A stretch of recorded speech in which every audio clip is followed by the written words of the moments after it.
YouTube and how to do a YouTube business, or so to speak, kind of help you guys out there with some of your questions around YouTube, you know, analytics, things like that, all sorts of helps. Ain't that right, Jess? Yes, that's right.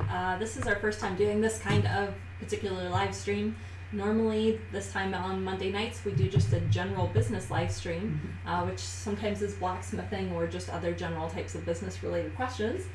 And we've noticed that we've had quite a bit of subscribers on the channel that have an interest in starting a channel or already have a small channel.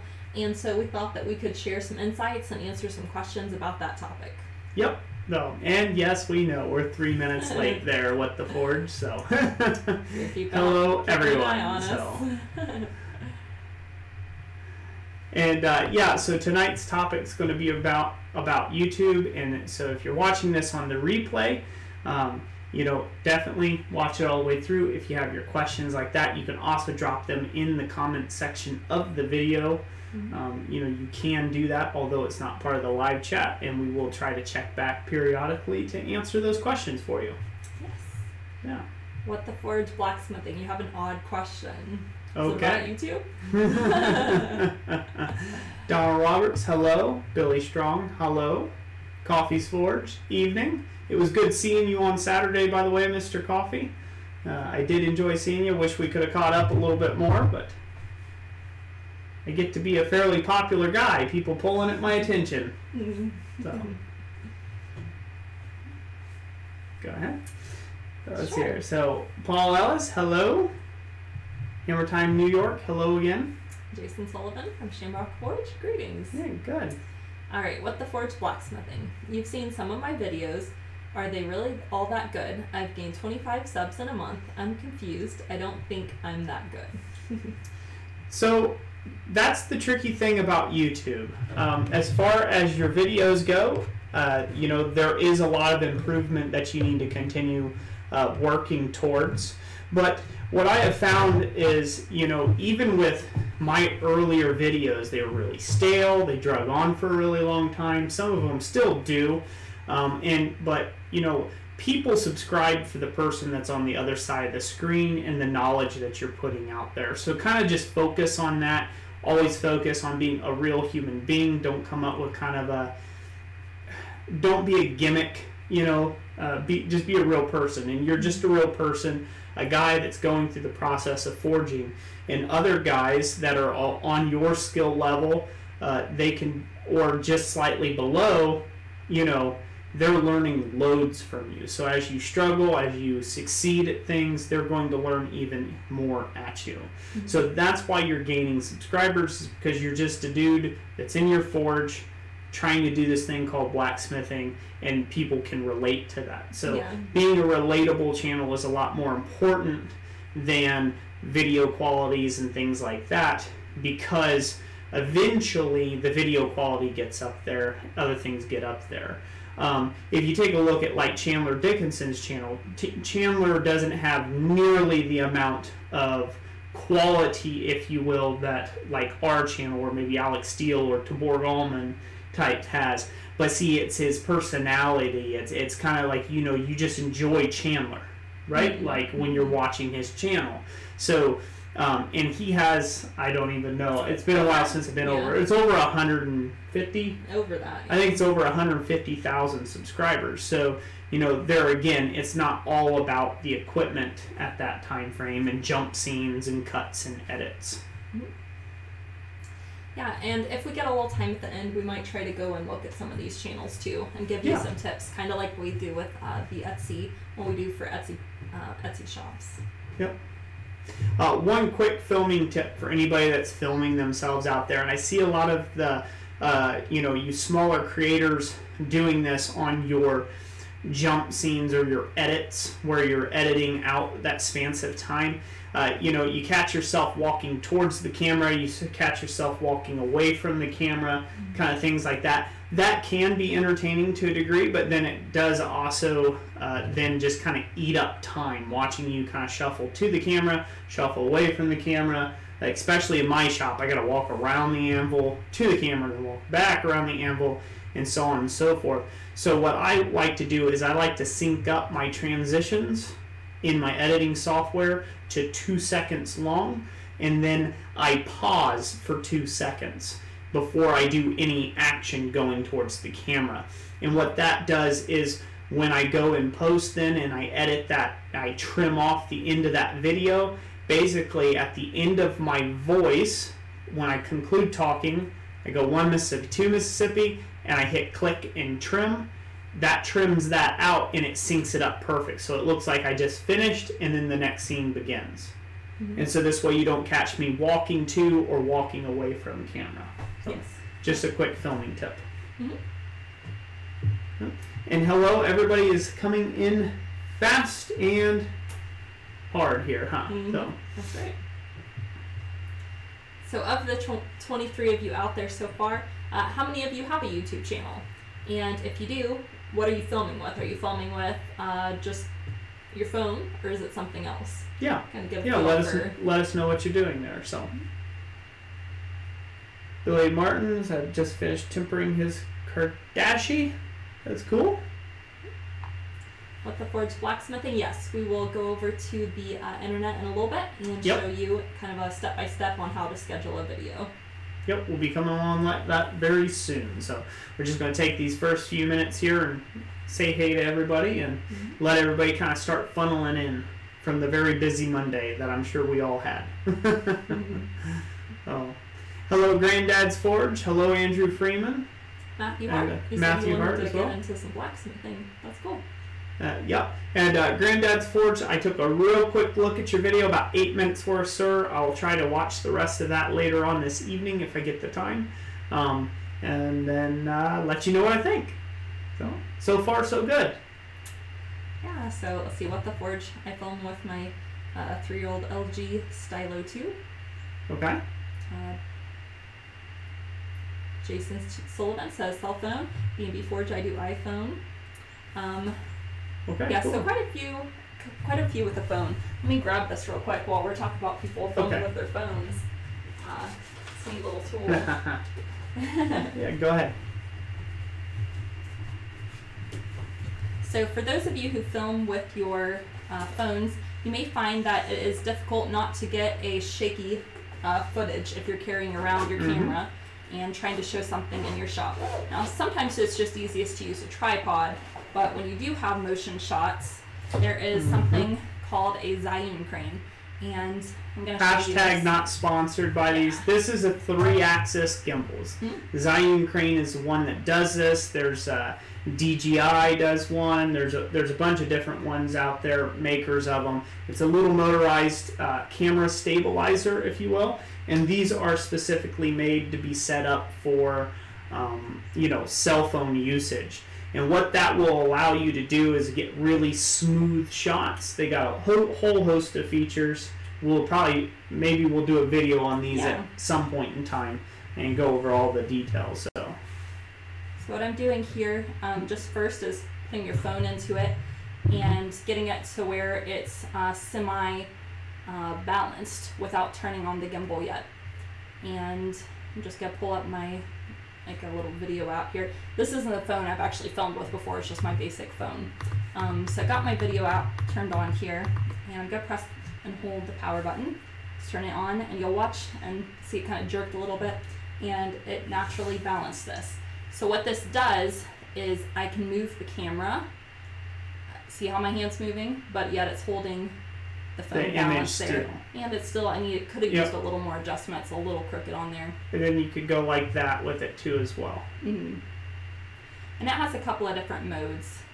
But yeah, it holds the phone nice and smooth on a parallel parallel axis, Yep. so that you can make the smooth turns and stuff like that. And these are getting a lot cheaper too. These, I think it was what, a little over $100 when we purchased it. I think this was $125 when we bought it. Yep. And I did put the link down in the description for anybody who wants to try this out. I showed this to Twan over at Work Legacy when we seen him at Quad State last year, and he thought it was the awesomest thing because that's what I went around filming Quad State last year with. So, but yeah, it's simple to use and it really does smooth your shots up a lot. But yeah, this one's called a Zion crane. Cool. Let's see here. Might have missed stuff. Congratulations to whoever was on Marketplace. My fingers were sticking because of calluses here. Susan Ellis, congratulations on selling some stuff there on Marketplace. And we had a $20 super chat from Gordon Family Forge. Everybody give him a hand clap. Looks like you all already beat me to it. Awesome, awesome. Thank you, Gordon Family Forge. Greatly appreciate you. You said, sent you some data on recorders. Also might have made a... I can't read that part. Score. Old. An old wide flange from very old building. Huh, cool. Cool. Yeah, we saw, I believe... And thank you for sending the data on the recorders and stuff. Yeah, yeah, we did see that, I think. Yeah, and we researched them. Yeah, we did. Yep. Cool. Yeah, we appreciate that. Yeah, thank you, by the way. And thank you for the $20 super chat, helping out with the streams there. We greatly appreciate you. I'll let you operate this silly computer. Gotta have a woman's touch. Yeah. Oh. Yeah. Graham Pepper, good to have you here, sir. Thank you for being here. And a whole lot of other people as well. Lou is here. B&B Forge, Paul Fantini, Dan Majori. Yeah. I'm sorry. So many names are going by too quick for me. So, yeah, so anything like that can help when you're definitely doing cell phones. There's no, I filmed 500 videos. I've said that before on this phone right here. It's an LG V20. Again, hashtag not sponsored. So you could definitely get it done with just your cell phone. And, it's got a decent camera. It's not the best camera in the world, but it was able to take and get me started really rip-roaring and doing YouTube. So, that's basically what the subject is tonight, And then we later on upgraded because we wanted to get proper colors of the steel and not get that purplish hue. And so therefore we upgrade to the Lumex G7s. And that's what we're running right now. Of course, that was quite the upgrade to go to those. As it's not just a cell phone you have in your pocket already. Right. It's a bunch of additional accessories that you put on there. Did you build your liquid cooled computer yet? Right. LOL. No. It takes us, when we say we're going to do something, it takes us several months to actually get to it. Yeah, so that starts the thinking. Then the delegation of funds starts to get to thinking and talking about the funds and how we're going to do those and when. And then there's even more thinking and procrastinating, and then we eventually pull the trigger on something to get started. So computers are kind of a scary area for us because we are like noobs when it comes to doing anything with computers. I kind of like to understand the ins and outs and the going-ons of how things work mechanically together. And I guess in this case would be electronically together before I would go with anything as advanced as that is, for sure. There was a little comment up here about Techromatic. I'm still using my phone. It's hard to know when you're framed when filming yourself, so I'm not a mirror behind the phone. That's a good idea. Also, something like a bandana. The phone can pick up real good and focus on a bandana, so if you're able to put that on your anvil or wherever you're about to be working, it can help it focus if you're setting up the focus before you walk in front of it. Yep.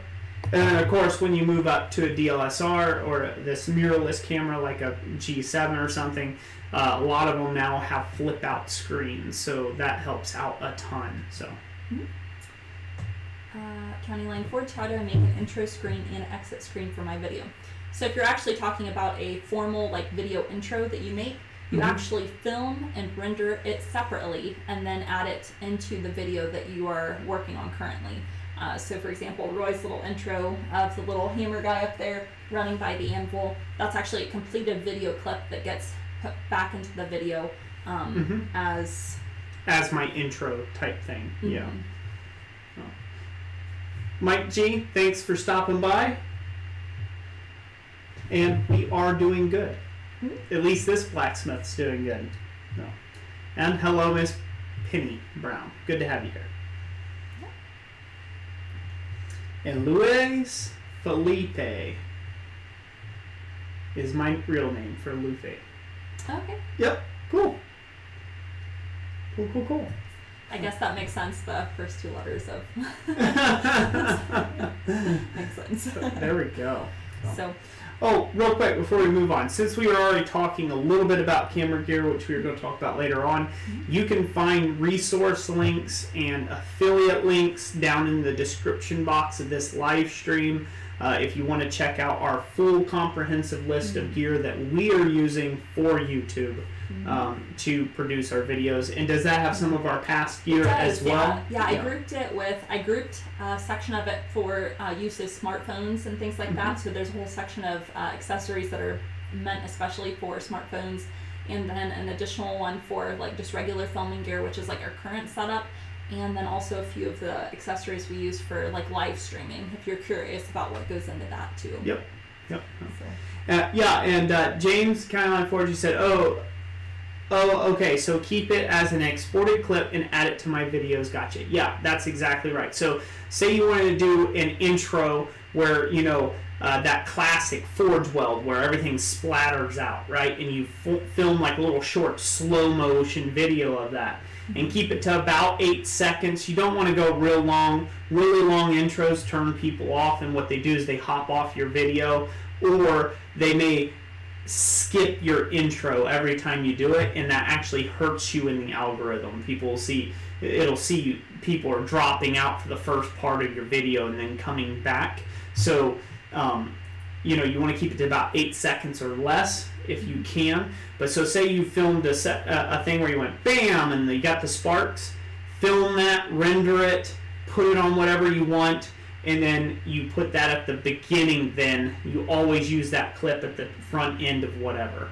And so there's certain editing softwares you can get that you can add text to that clip or whatever, if you want it to say something like the name of your forge or whatever, that can come up, and they have different things that you can do with those graphics. Yeah. Where, you know, they'll spin in and blah, or, you know, they do all sorts of crazy different stuff. KineMaster is a good operating software for that, for a really simple editing system and solution that I use personally, and that's what I've used on all of my videos. Right.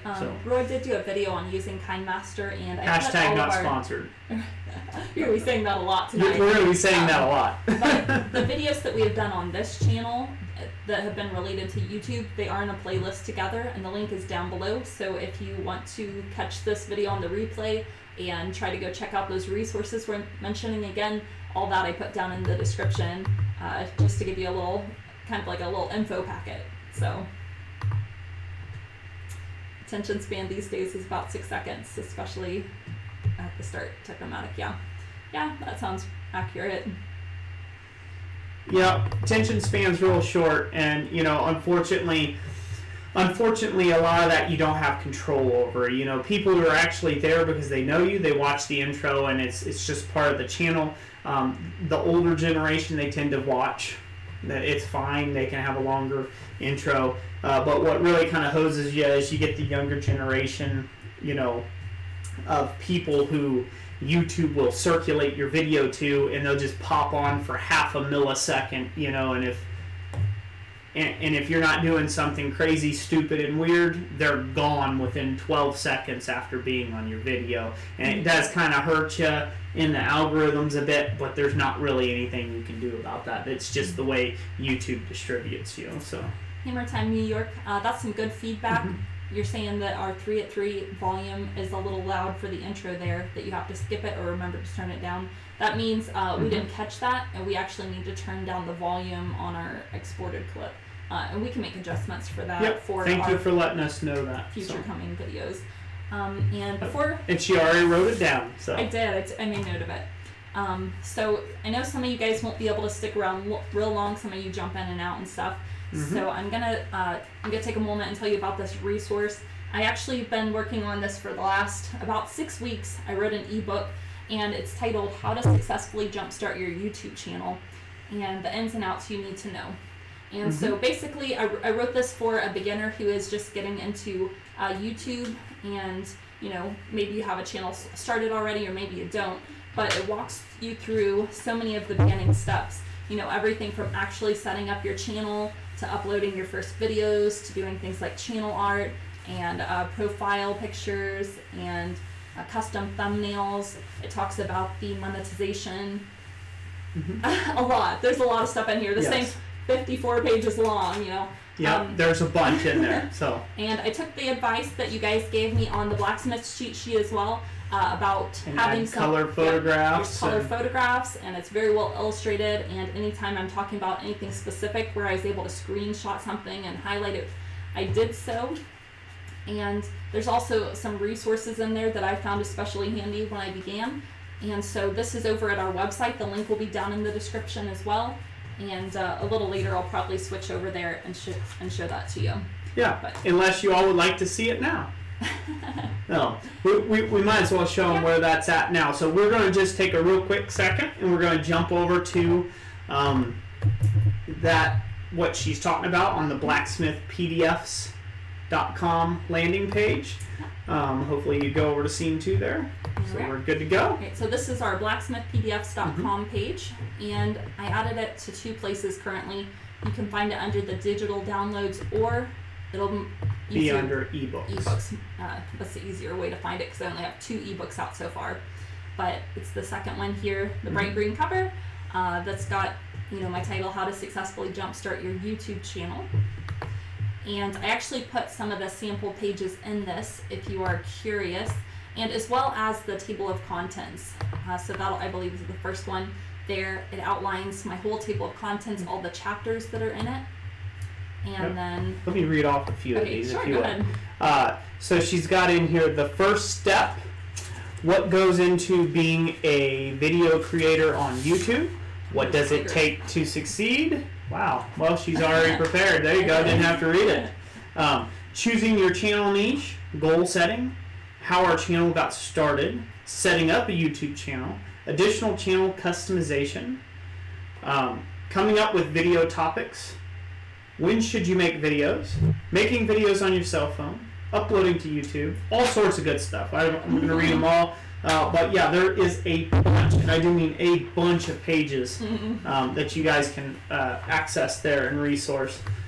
It's the same price as before. We figure that's a fair price for the amount of hours that Jessica puts into it. And also, with stuff like this, we plan on sticking around and helping people and other creators get started on stuff like this, helping blacksmiths grow their businesses. So, we are available. If you get with us through like our Gmail or in a comment section or something, it does take us a long time to get back to you, but we do that. Yep. And we do pride ourselves on still trying to stay as accessible as possible. And I plan on doing that no matter how big our channel ever gets. We plan on being very accessible people and just trying to be out there to help people. Yeah, the live stream is actually the fastest way to get a direct answer from us. And so if there's enough interest, we may perhaps do like a once a month one of our business live streams, could be on YouTube or something like that, just to be available to answer those kind of questions. All right. Clicky fingers, McGee. There's a lot to look at. Right, see cool. what the Forge Blacksmithing, I may grab that on Thursday as well as with the Hardy Hammer plants. Awesome. Thank you, What the Forge. We appreciate that. Appreciate the support. All right. SNS. Okay, we missed it. Yeah, you can go back a little bit if you need to. Yeah, Photoshop is, I'm just now starting to learn Photoshop. We haven't used that actually on any of the thumbnails for Christ Center Ironworks channel. In fact, we found some alternatives, and I talk about a lot of those alternatives in the ebook. But some of them is there's apps and things like that, so that it doesn't take as much technical knowledge like Photoshop does in order to learn how to use all the tools, just because they have so many tools, and it is such a great resource, but it does take a lot of time to learn Photoshop, and I probably spent a good 20 hours already, and I still struggle through trying to find the basic things tools and stuff.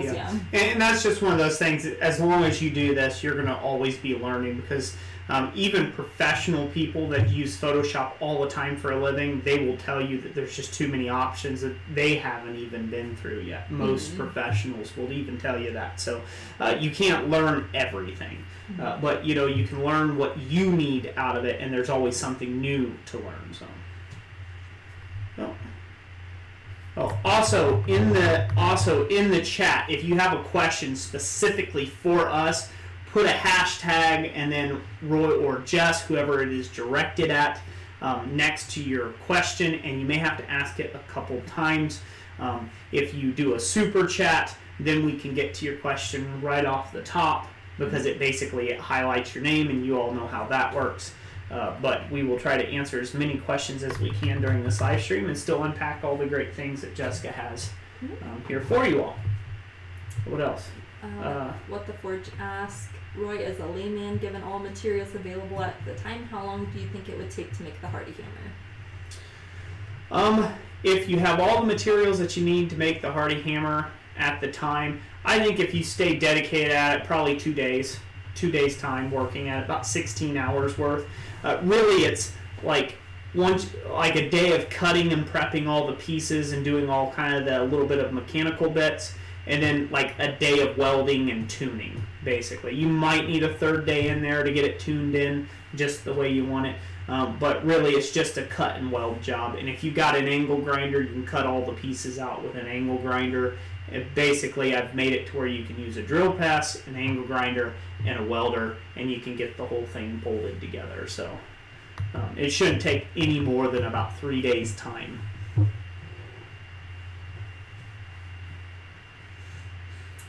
Technomatic, if you have trouble uploading thumbnails due to file size, take a screenshot and it works fine. Yes, also when you go to save the thumbnail, normally there's some different options you can choose from, so instead of choosing their highest option there, choose a couple tiers back from that. Yeah. Let's see, County Line Forge had asked, I would like an in-depth video on how to use KineMaster in a more advanced way, like doing audio extraction and voiceover, or how to add videos to your exit screen for folks to click on. Yeah, I actually have that on a list for future things. I would like to cover the in-depth stuff in KineMaster, but actually what you're referring there to the videos to your exit screen, that is also called it's called end screens, and you can see how to add those.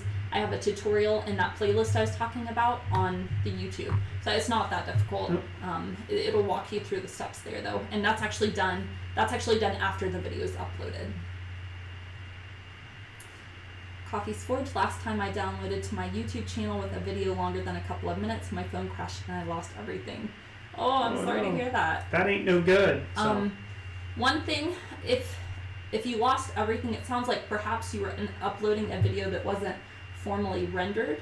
So one of the steps that you can do before uploading is, if you have video editing software of some sort, it could even be a simple one like Adobe Premiere Clip that you can get for your phone, is you just put your file into that, and then if you want to do any trimming or anything like that, you can do any little adjustments, and then go ahead and save it as a completed file, and then you have upload that, because then you have the copy of that. If you try to just upload them straight to YouTube, I think YouTube does rendering services and things like that. Basically, it's on all that information to get there, and if it didn't get there, it's going to delete it, basically. Yeah. SNS Smithing, what's a good way for me to add voiceover or background music?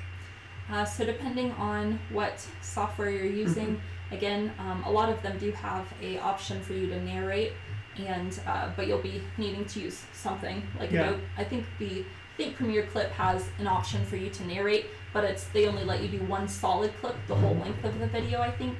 I'm not for certain on that, but. Yep. Yeah, and one thing too for voiceovers, this is just a suggestion. Now, the V20 had really great pickup for audio, so I didn't have to worry about this too much, but a lot of phones have really cruddy audio pickup built in, and so you may want to take and use a small little lapel mic that's a wired lapel mic. I know Rode makes one. It's called a Smart Lab. It comes highly praised.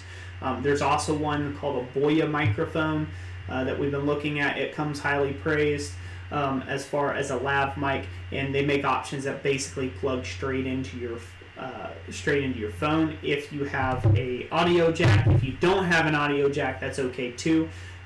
Say if you're doing it on a tablet or you're rendering it on the computer, you should have a mic input somewhere there, in which case I would recommend the Blue Yeti microphone. They're fairly inexpensive as far as microphones is concerned, and they really do a great job. They are a USB microphone, and they work pretty good. And you know, as far as music is concerned, that is a tricky one because we stopped doing music in our videos because of copyright strike claims. They're copyright claims. People claim your video as it was their original content or their original music, even though you may have bought it from a free, or you didn't buy it. Say you got it from a free audio track website. That doesn't mean somebody can't still claim it's a nuisance. Then you have to file a review. Then they say, "Oh no, you're good." And then we had one that we were cleared on, and now somebody else came back on it, one of our earlier videos, and said that it's their music that's in the video. So now we're no longer getting the AdSense money from that. So again, it becomes a headache. We haven't done and I wouldn't do music. We haven't done enough research to tell you what sources actually do have the true royalty-free music. So again, we don't have enough knowledge on that to give you a certain answer. And I don't think it matters. Anybody could take and just say, "Oh, that's mine," and then YouTube has to seize basically your AdSense dollars coming in and shift them off to that person until you dispute it basically or say otherwise. To answer some of the questions about KineMaster there, yes, they give you a very high amount of how much they let you to do with the volume. So for example, yes, you can add music, you can add multiple music clips, you can use the volume envelope to trail off a song if you start speaking, and then it can ramp back up again, and that's all under a section on there called the volume envelope. And then again, you can do voiceovers or multiple voiceovers, and it can play the video while you do the voiceover. So again, they have a lot of options for that. But we do pay for we do the paid subscription for the KineMaster to get the watermark off, which is $5 a month or $40 for the year. So we just do the yearly one, and we've been happy with it. Yep. And Champ Ironworks, I look forward to seeing you at RABA next weekend, sir. Iron Oddities, he had a good one. How would you go about building a channel around your business from scratch, ground zero, with the knowledge you have now, knowledge you have now, phone for video, limited equipment with no smithing tools? Okay, for example. Okay. How would you go about building a channel around your business from scratch, ground zero? Okay, so how would I do it without all of the equipment or the route basically that I took? So how would I redo it? I hope is how I'm answering the question. If I would redo this, basically I would have started, this is tough. I think I would do it exactly the same way. And the reason why is because shooting with the phone was easy for me. It was very accessible for me. And it was kind of like within my control. It didn't challenge me a lot to have to learn. There was a big learning curve when I went to doing the mirrorless cameras and doing having to go into memory cards and lenses and focal lengths and f-stops and bokeh and blurry backgrounds and how to set up a shot, things like that. There was a lot to learn there that I just basically didn't have the head knowledge on. And you know, I'm a blacksmith, right? Like that's my vocation. That's been my vocation for the last 7 years of my life. And then 4 years prior to that as a hobbyist, and before that I was a heating and air conditioning guy. So there is no filming in this guy whatsoever. Mm-hmm. You know what I mean? And so for me, the learning curve was less steep starting out with a cell phone. What told me that it was time that I moved away from the cell phone is the cell phone was just not getting the images of the steel hot at the correct heat temperatures. So when I'm explaining something or I'm describing something, it was not giving an accurate portrayal of the metal. And for me, trying to be a blacksmithing instructor or an educator, especially here on YouTube, that was highly important for me. So then it pushed me over many months before I ever bought any cameras.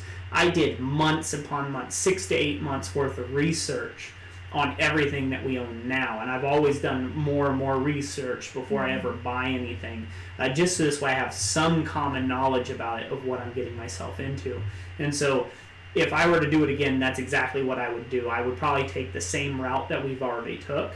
If I had all this head knowledge, I would go straight to a mirrorless system, a mirrorless camera system, and yeah, I would start there at the start of it, because then I would have had less money out overall, maybe, is what I would say. You know, I wouldn't have bought a cell phone and all the accessories and the gimbal for the cell phone and yada, yada, yada, you know, things like that. I would have just basically bought straight into the top of the market and went from there. Yeah. What else? Let's see. They're just commenting back on the other comment. Okay. So maybe we'll take a few minutes now and go ahead and answer the question on how to schedule a video. Does that work for you? Yeah. So put on your thinking caps, put on your learning caps. Jessica's got a whole list. Why don't you show them the list here? Okay. Huh? We've got a whole list of topics here that Jessica's wanting to take and go over to try to help people out with your with your videos, if you will, and proceed. All right. So you'll have to bear with me for a second. I got to make sure my scenes are all switched up.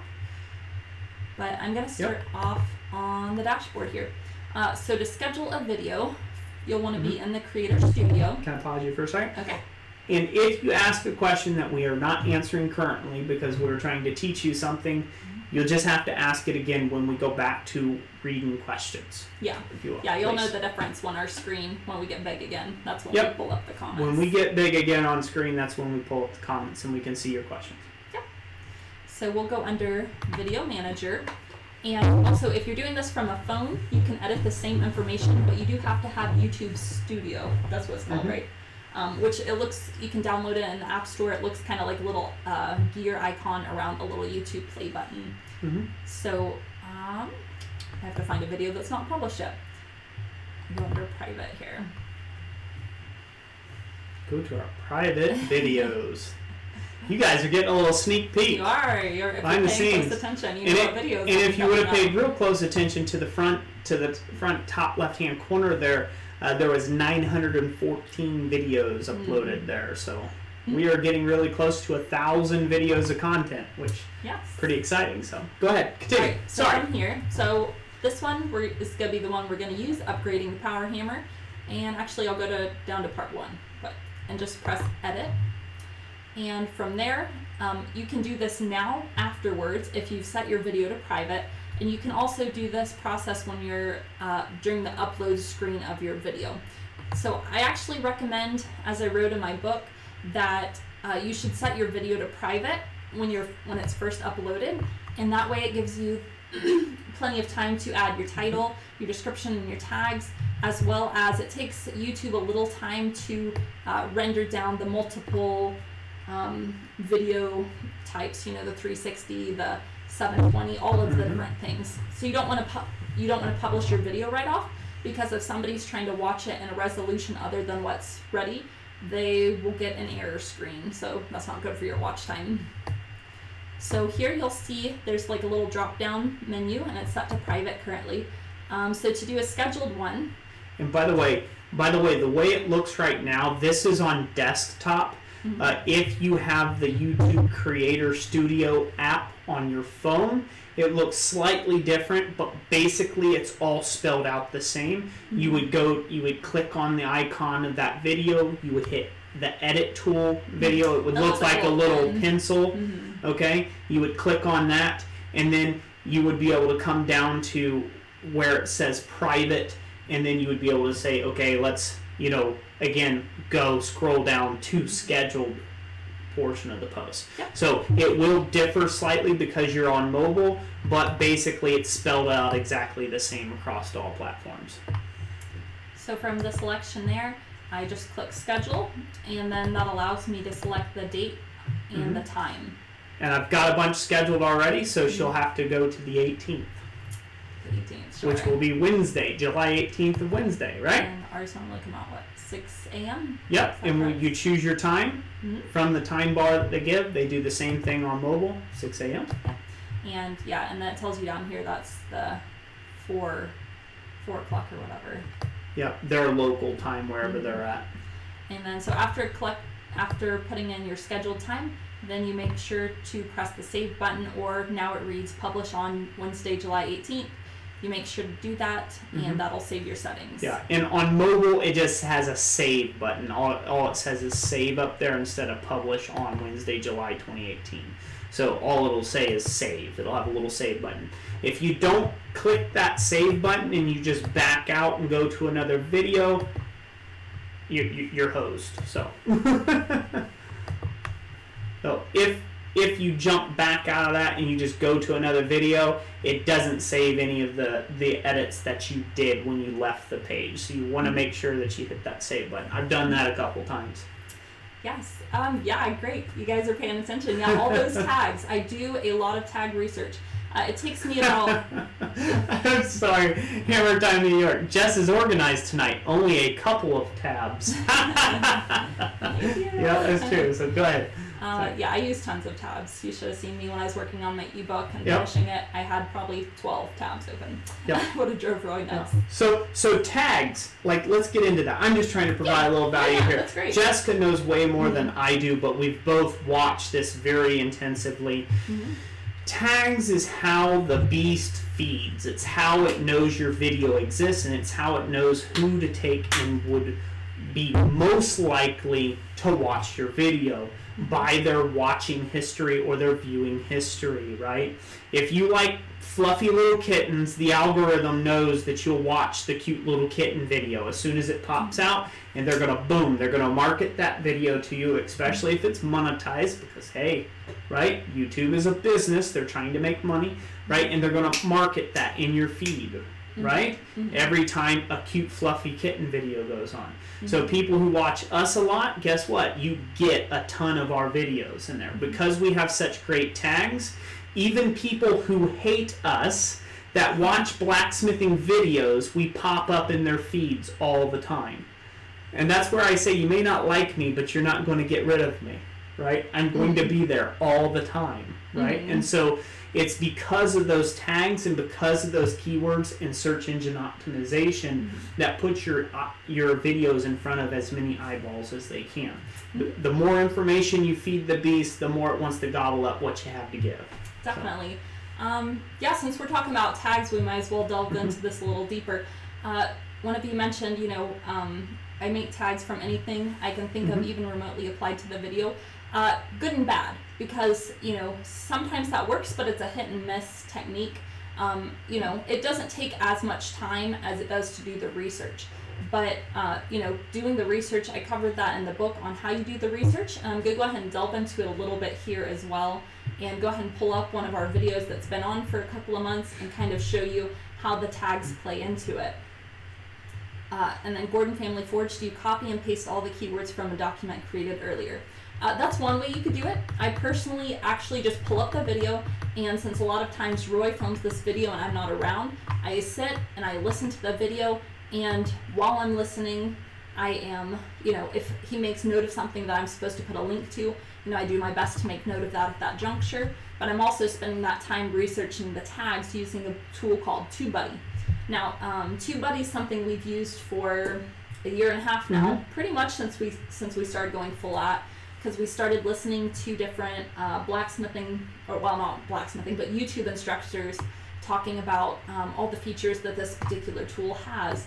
And so we said, well, we'll give it a try for at least a month. We paid our $19 for the Star subscription, and we never got rid of it because it's just been such a handy tool. It's been very, very handy. So, and I've been trying to pay attention. Sorry, I've been looking down at the screen. I just saw Graham Pepper, your comment earlier. You said you had to forge another 250 horseshoe nail hooks because your stock ran dry. That is awesome, brother. Hopefully that's going well for you, and hopefully those are flying off the shelf for you right now. That's awesome. Yeah. So, sorry, I saw you way up there earlier, hashtag, and it was right before we jumped over there. Graham, forgive us for not getting back to you sooner. So, but yeah, toot toot, LOL. Tooting our own horn, so. And Gordon Family Forge, you stick around long enough, you'll get a good rant, as always. Yes, TubeBuddy. It's tubebuddy.com/blacksmith. We have the link down in the description for that. They have multiple layers or levels of tools and features. They got a free version, but we just started in at the Star level, which is $19 a month, and then they have one tier up that we haven't decided yet to make the jump on that. I think it's around $50 or so a month. And what the Forge Blacksmithing? How is that name spelled? TubeBuddy. Yes, you got that correct. TubeBuddy. Yep. And again, a lot of the stuff we're covering. There's all sorts of jokes going on there.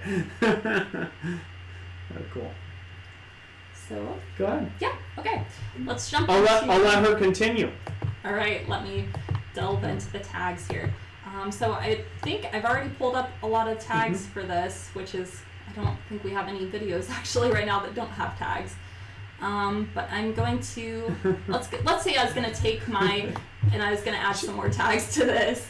Then you could add one more tag, a short one. Okay, I have enough room. I have 12 characters remaining that I could add to this, out of the 500 allotted. Which, if you didn't know that, they don't show this number right here unless you have TubeBuddy, but you are allowed to use up to 500 characters for your tags. So if I go under Explore, now this is a TubeBuddy tool here. You won't see this unless you have it unless installed, you have the TubeBuddy thing, yeah. Which is, it's for Chrome. But if I press Explore here, and it's gonna be a little slow because I'm already running some other stuff. Come on, okay. Yep. So when I click Explore, this is their Tag Explorer tool, and this is actually how I gather pretty much 99% of my tags. But if I want to do a homemade power hammer, I'm going to type that in. Did you remember to switch the screen over, Sugar? Let me double check. Because they'll be like, what is she talking about? Are we on scene 2? There we go. Yeah, we're good. Okay, good. On there. And I'll scoot this over so they can see it for sure. Make sure my faces. There we go. Okay. This part, the summary, this takes the longest for it to load because they're gathering the most amount of information here. So the summary is showing for this very specific spelling of these words, the homemade power hammer. It is telling me right here the most used tags. This is from all of the people who have power hammer in the tag. Yeah, this is like their top videos. They've gathered up the tags that they're all using from the top videos in that wording, and they've put them here. So as you'll see, they're pretty much all related in kind of blacksmithing. Power hammer, blacksmithing, blacksmith, forging, homemade, forge, metal, hammer, blacksmith, power hammer, how-to, mechanical hammer, power hammer, homemade, and the list goes on. And they show you the percentages of people that are using that specific keyword.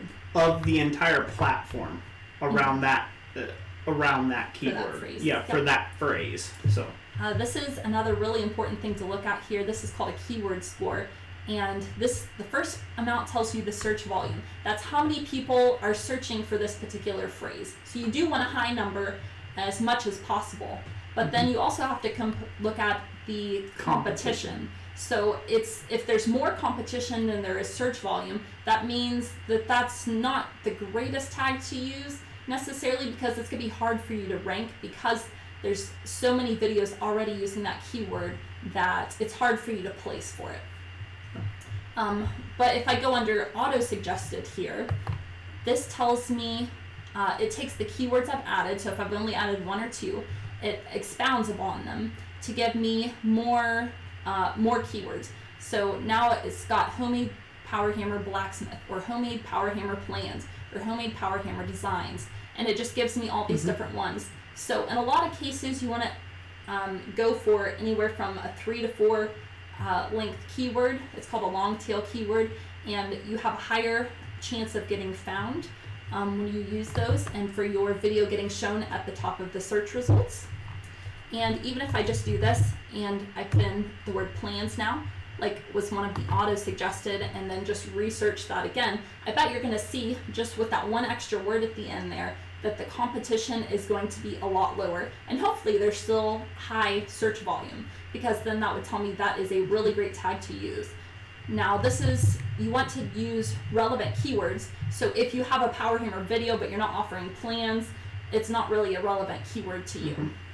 So here, now we see that the search volume is very low. They set it at average. Now, that's not necessarily bad, because blacksmithing is a niche category, and so it's okay for it to be on the lower end of that. But what you're really looking for is you want the competition to be even lower than the search volume. That way you'll rank higher.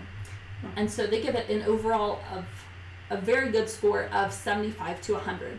So that would be a really good tag to use. Yep, tag to use. So yeah, and so that's a little bit of how the TubeBuddy stuff can definitely help you. They've got a lot of other things. You can go over their website and check it out. If you use the link through the description down below and you do decide to install TubeBuddy for yourself, full disclosure, we do get a small I don't know what it's called, kickback. It's like a commission for basically sending people their direction. This is what we use though, so this isn't something we're trying to sell you on by no means. There's a lot of other stuff. There's things like vidIQ, and there's a whole bunch of different products out there. We just have to choose the TubeBuddy. They have a free version, which is like a trial version. It's condensed. It doesn't have as many things that you can do. Obviously, right? They're trying to sell the higher versions to you. And then there's several different star plans and things like that you can get. But just want everybody to know what that is. That this way everybody knows, what we're doing there. Full disclosure on that. So, we like to stay as honorable as we can, huh? Yes, we do. Okay. So where are we at here? Let's see. Hopefully we're still going good. Hammer Time New York. I've searched at least 3 of those tags. See? Perfect example. With the Forge Blacksmithing. And Dan and Majori, good night. Sorry we didn't see you go, but hopefully you enjoyed it later. With the Forge Blacksmithing, that's super helpful. I need to get that like yesterday. Yeah, it's the funny thing about it is there's so many tools and you just don't necessarily know about them, and it's just part of the learning process, Like some of the stuff, some of the gear we have now, it took us months, if not over a year, for us to find out, hey, that would be super handy because it does X, Y, Z. Yep. So it's a learning process. Yep. Graham Pepper, thank you, sir, for the $2 super chat. We greatly appreciate you as always. So, you are like our biggest contributor to this channel. We really appreciate that. You're dedicated. So, we thank you. Thank you for that $2, sir. And everybody give Graham a good round of applause in the comment section for sure. So, yeah. So, so the TubeBuddy thing, you can see how that definitely really does help. With things. Like I said, there's all sorts of different ones out there. You can try on whatever you like. This is just our stream of what we do and what we use and what we recommend people to do. And at later dates, we may go more in depth on those type tools. Might make a short video series about them, just again to be helpful to the blacksmithing community. Gordon Family Forge, may I ask, do you plan on setting up a Patreon, or are you avoiding doing so? So, good question, Gordon Family Forge. So, right now, I'm avoiding doing so when it comes to a Patreon site. In my opinion, there's very few people who do Patreon and do it well. Some of those we all know do Patreon really well. I'm not going to mention any names, and that way I'm not calling anybody out specifically or anything like that. But from what I've seen across the board on Patreon and things like that on YouTube, is it tends to be that people jump off YouTube then and kind of only do content for Patreon supporters, and that's not really what I'm about. I'm about making that information accessible for as many people as possible.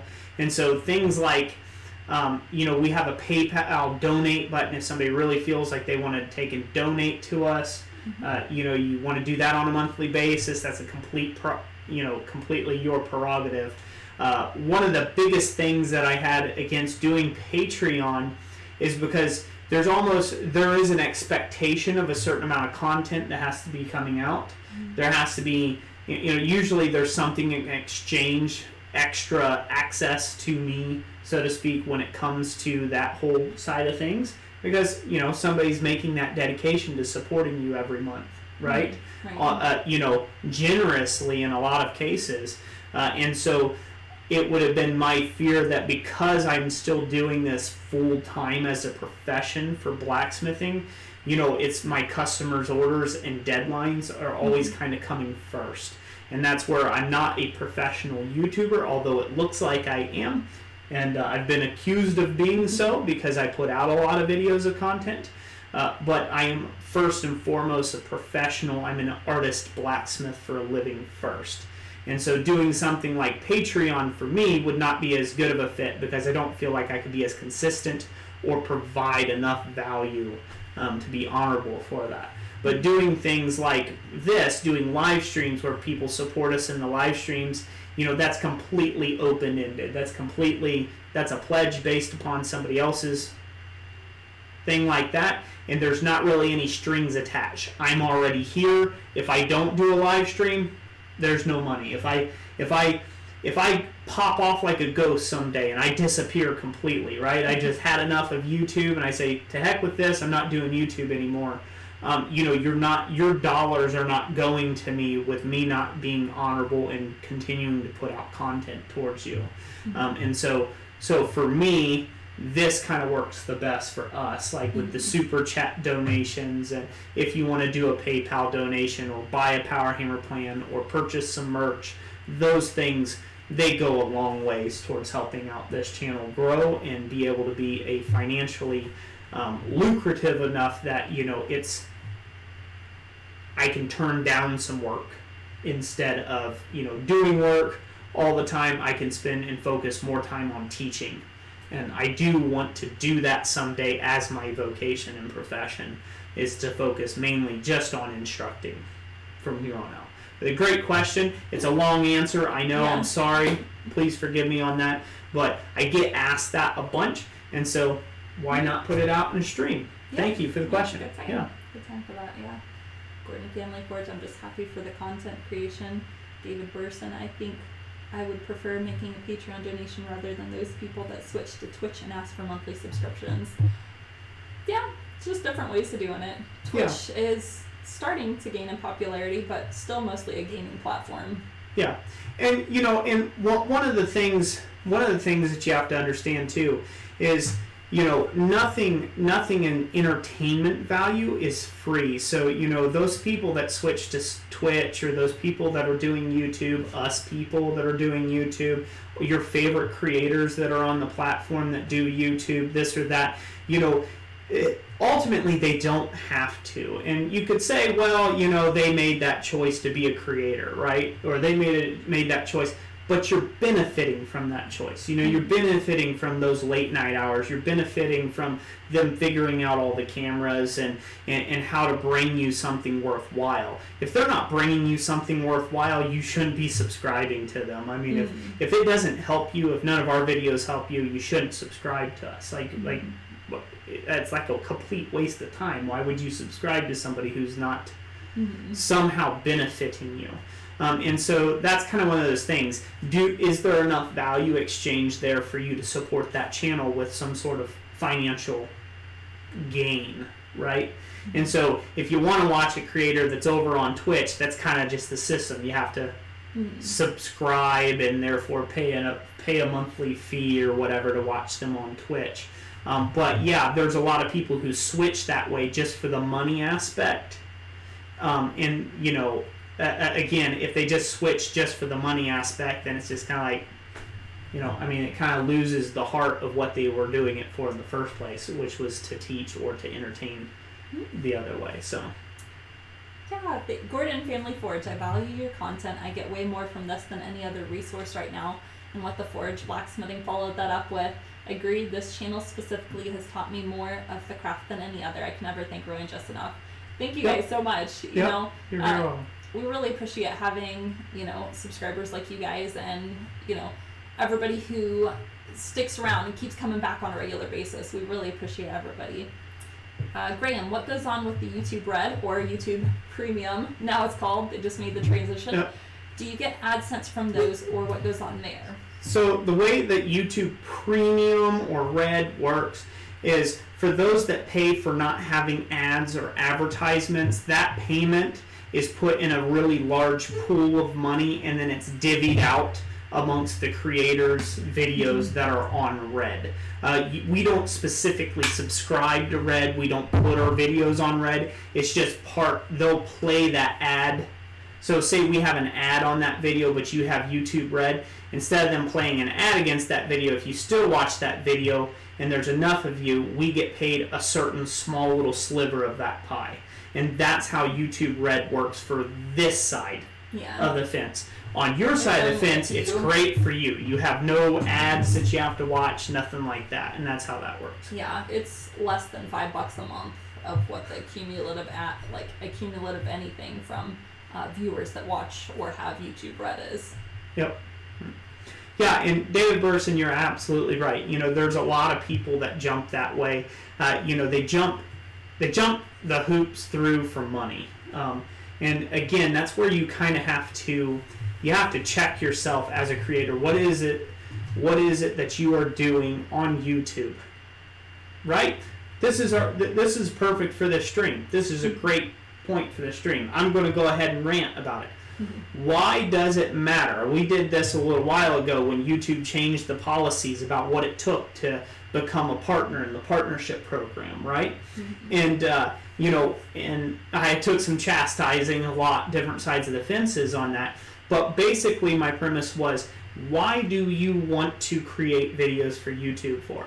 Is it for all financial purposes only? Is it to only grow a business on YouTube? If that's all it is, then yeah, the second a better deal comes along, you're going to shift. You're going to pivot. Any business person's going to do that if that's just your main goal, right? If you're doing YouTube just to make money, you're looking in the wrong place. Yeah, there is. I mean, dude, being a shopping cart pusher at your local, you know, 5 and dime, you know, little, you know, mom and pop shop grocery store is going to pay you a lot more money than what YouTube is ever going to, unless you're just some crazy personality or you're a chick that's barely clothed. YouTube tends to love those two type things. Crazy news, sensationalism, or a chick that's barely clothed. You guys are going to be great. So if you fit in that mold, you're going to be a star, by golly. But if you're an education channel or something like that, not so much.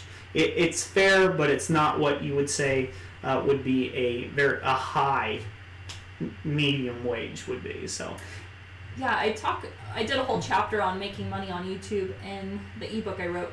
But, you know, basically to summarize, like from our personal standpoint and from a lot of other creators that are making YouTube a successful full-time income for themselves, the key is to not live off of AdSense alone. You need to have multiple revenue streams or ways of bringing in money. So for some people, that's Patreon. They add that on to what they get from the YouTube AdSense. Or, you know, some people that's selling merch, or, you know, maybe actually offering a product. County Line Forge, he does some tools, some hammers and things like that. So that's another way that just having, you're getting money from things that's related to YouTube, but the money's not coming from YouTube itself or the AdSense program more specifically. And you make a lot more money that way. Yeah. And Jason Sullivan from Shamrock Forge, thank you, sir, for the $2 super chat. Content worth some cash. That's what we like to hear.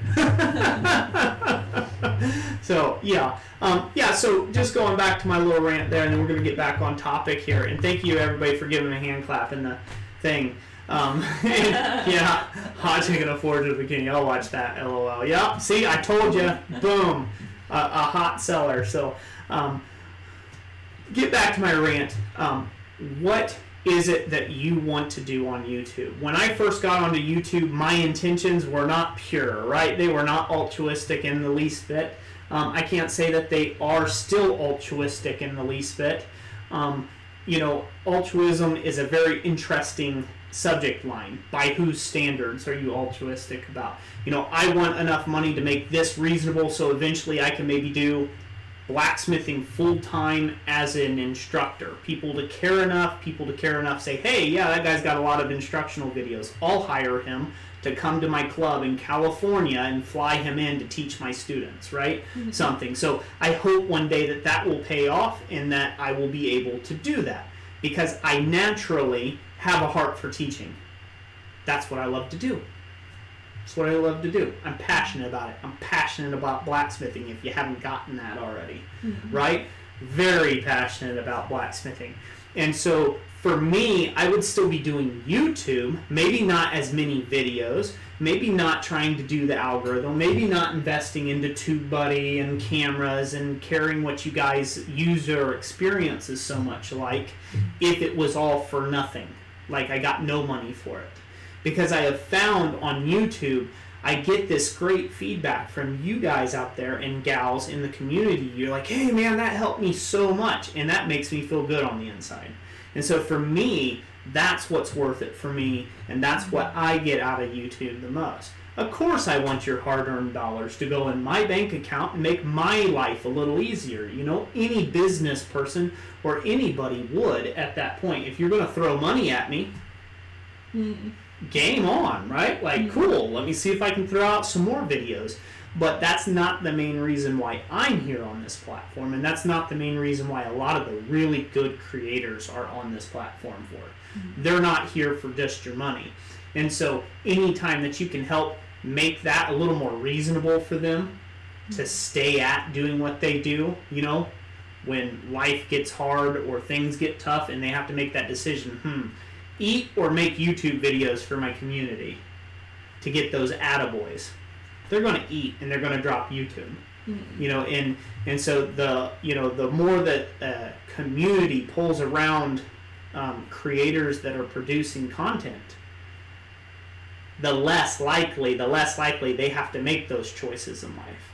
But, you know, again, that's one of those things. We don't ever expect anybody whatsoever to support us in any sort of way. You know, we are always trying to put out good quality content and always up the game and always teach. That's the place that it comes out of for us. And I challenge you to look across all of the creators or anybody you watch on YouTube and kind of gauge them by that. Kind of see where they're at. Do they seem like they are there for you, or do they seem really gimmicky?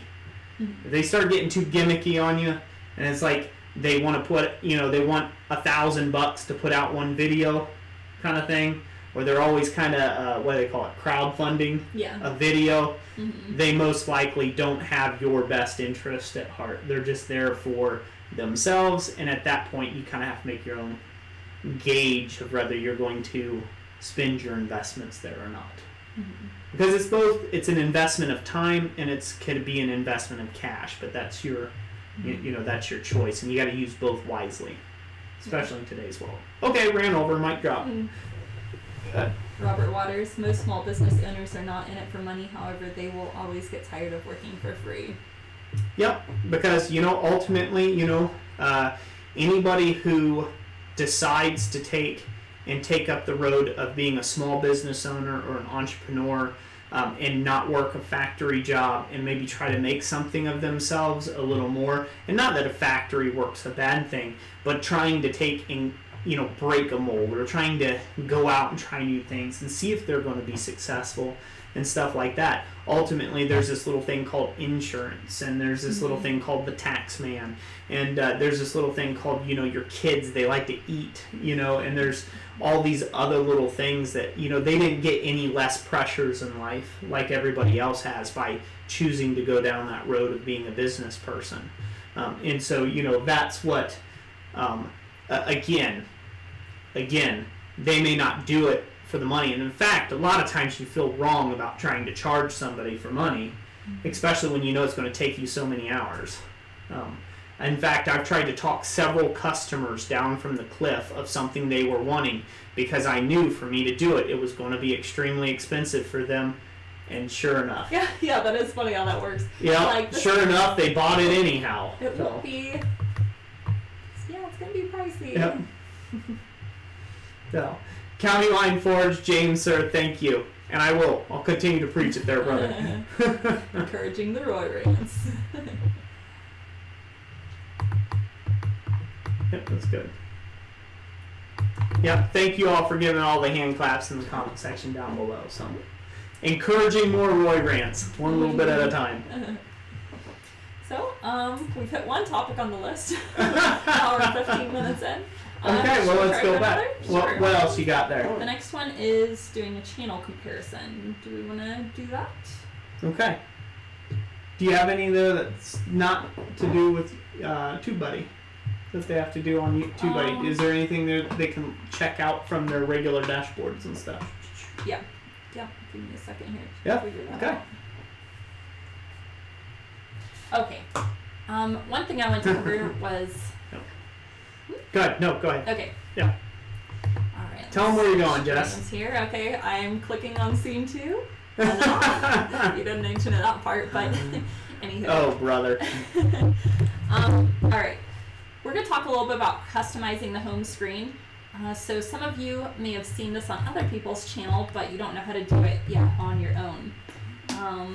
So the first thing you click on to get to the area where I'm heading is by clicking on your little face icon in the corner there, and then going to Creator Studio, which just puts you here, actually kind of in the area I'm in. I'm just going to click back on the dashboard so I can reach the feature I'm talking about. Kind of talking in a circle now. But just from the dashboard you can reach it also, and there's like a little view channel button there, and when you click that, it'll take you into another page that kind of shows you what the viewing experience is for people coming to your channel. So this is what it looks like for somebody who's just coming into our channel, right? If you go to our home page, this is what you'll see. Now next to it there's a customize channel button, and when you click that, it gives you further options for customizing a whole bunch of stuff. One of them is, you'll notice here, if you hover above your profile picture, if you were to click that little pen button, that would take you where you can change your profile picture. And if there's another one here for your channel art, so you could click that if you wanted to upload some channel art for your channel. They have a few preloaded photos, but I recommend doing your own. If you don't, what we did here, this was done with Pixel Labs. If you don't have to add text. You could just add a really good photograph, and then you don't have to worry about tweaking it to fit the different types of screens and stuff like that. But that would be a good start. Now this next part, you may not be aware of this feature, but you can add to your channel these different, they're called sections. So like you can put a different section for returning subscribers and one for new visitors. So what this means, I'm going to press the little edit button here so it shows us a little more about it. It means you get to choose what's being displayed to people coming to your page. So for returning subscribers, that means somebody who's already subscribed, they don't necessarily need your welcome to the channel video. But if you had new visitors, then you would put that, if you did have a welcome to the channel video, you could go over to the new visitor section and add that. So when I press edit here, it gives me all of our uploaded videos that are live, and I could choose any of them, or I could choose the playlist, and that would be the first thing they see that when they can't come to the channel. I'm going to go down a little further, and you're going to see stuff in rows here. You can also do them vertically as well. But it's important to kind of organize your stuff in playlist, and then it makes it easier when you're on what you're displaying here. So this is one of our playlists, our Blacksmith Power Hammer plans, that I've selected for it to show an entire playlist there. Down here is the Business of Blacksmithing playlist. And then this one is just all of our playlists. So if you were to scroll through it, it just shows all of our playlists. And look, 27 of you are watching, and we're live right now. It's showing the uploads right there. But I'm just going to go ahead and go down to the very bottom. So there's a button here that says Add a Section.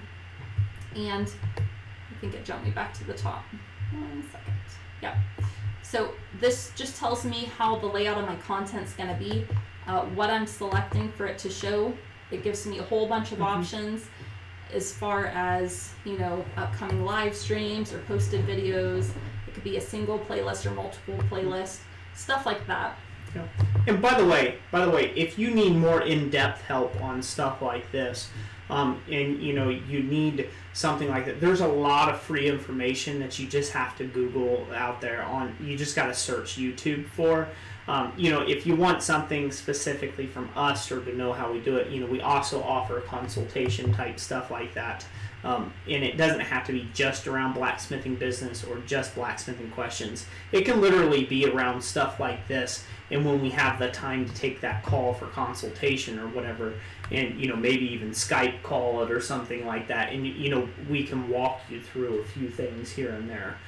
You know, again, we are not YouTube experts by no means. You know, we are not certified YouTube experts or anything like that.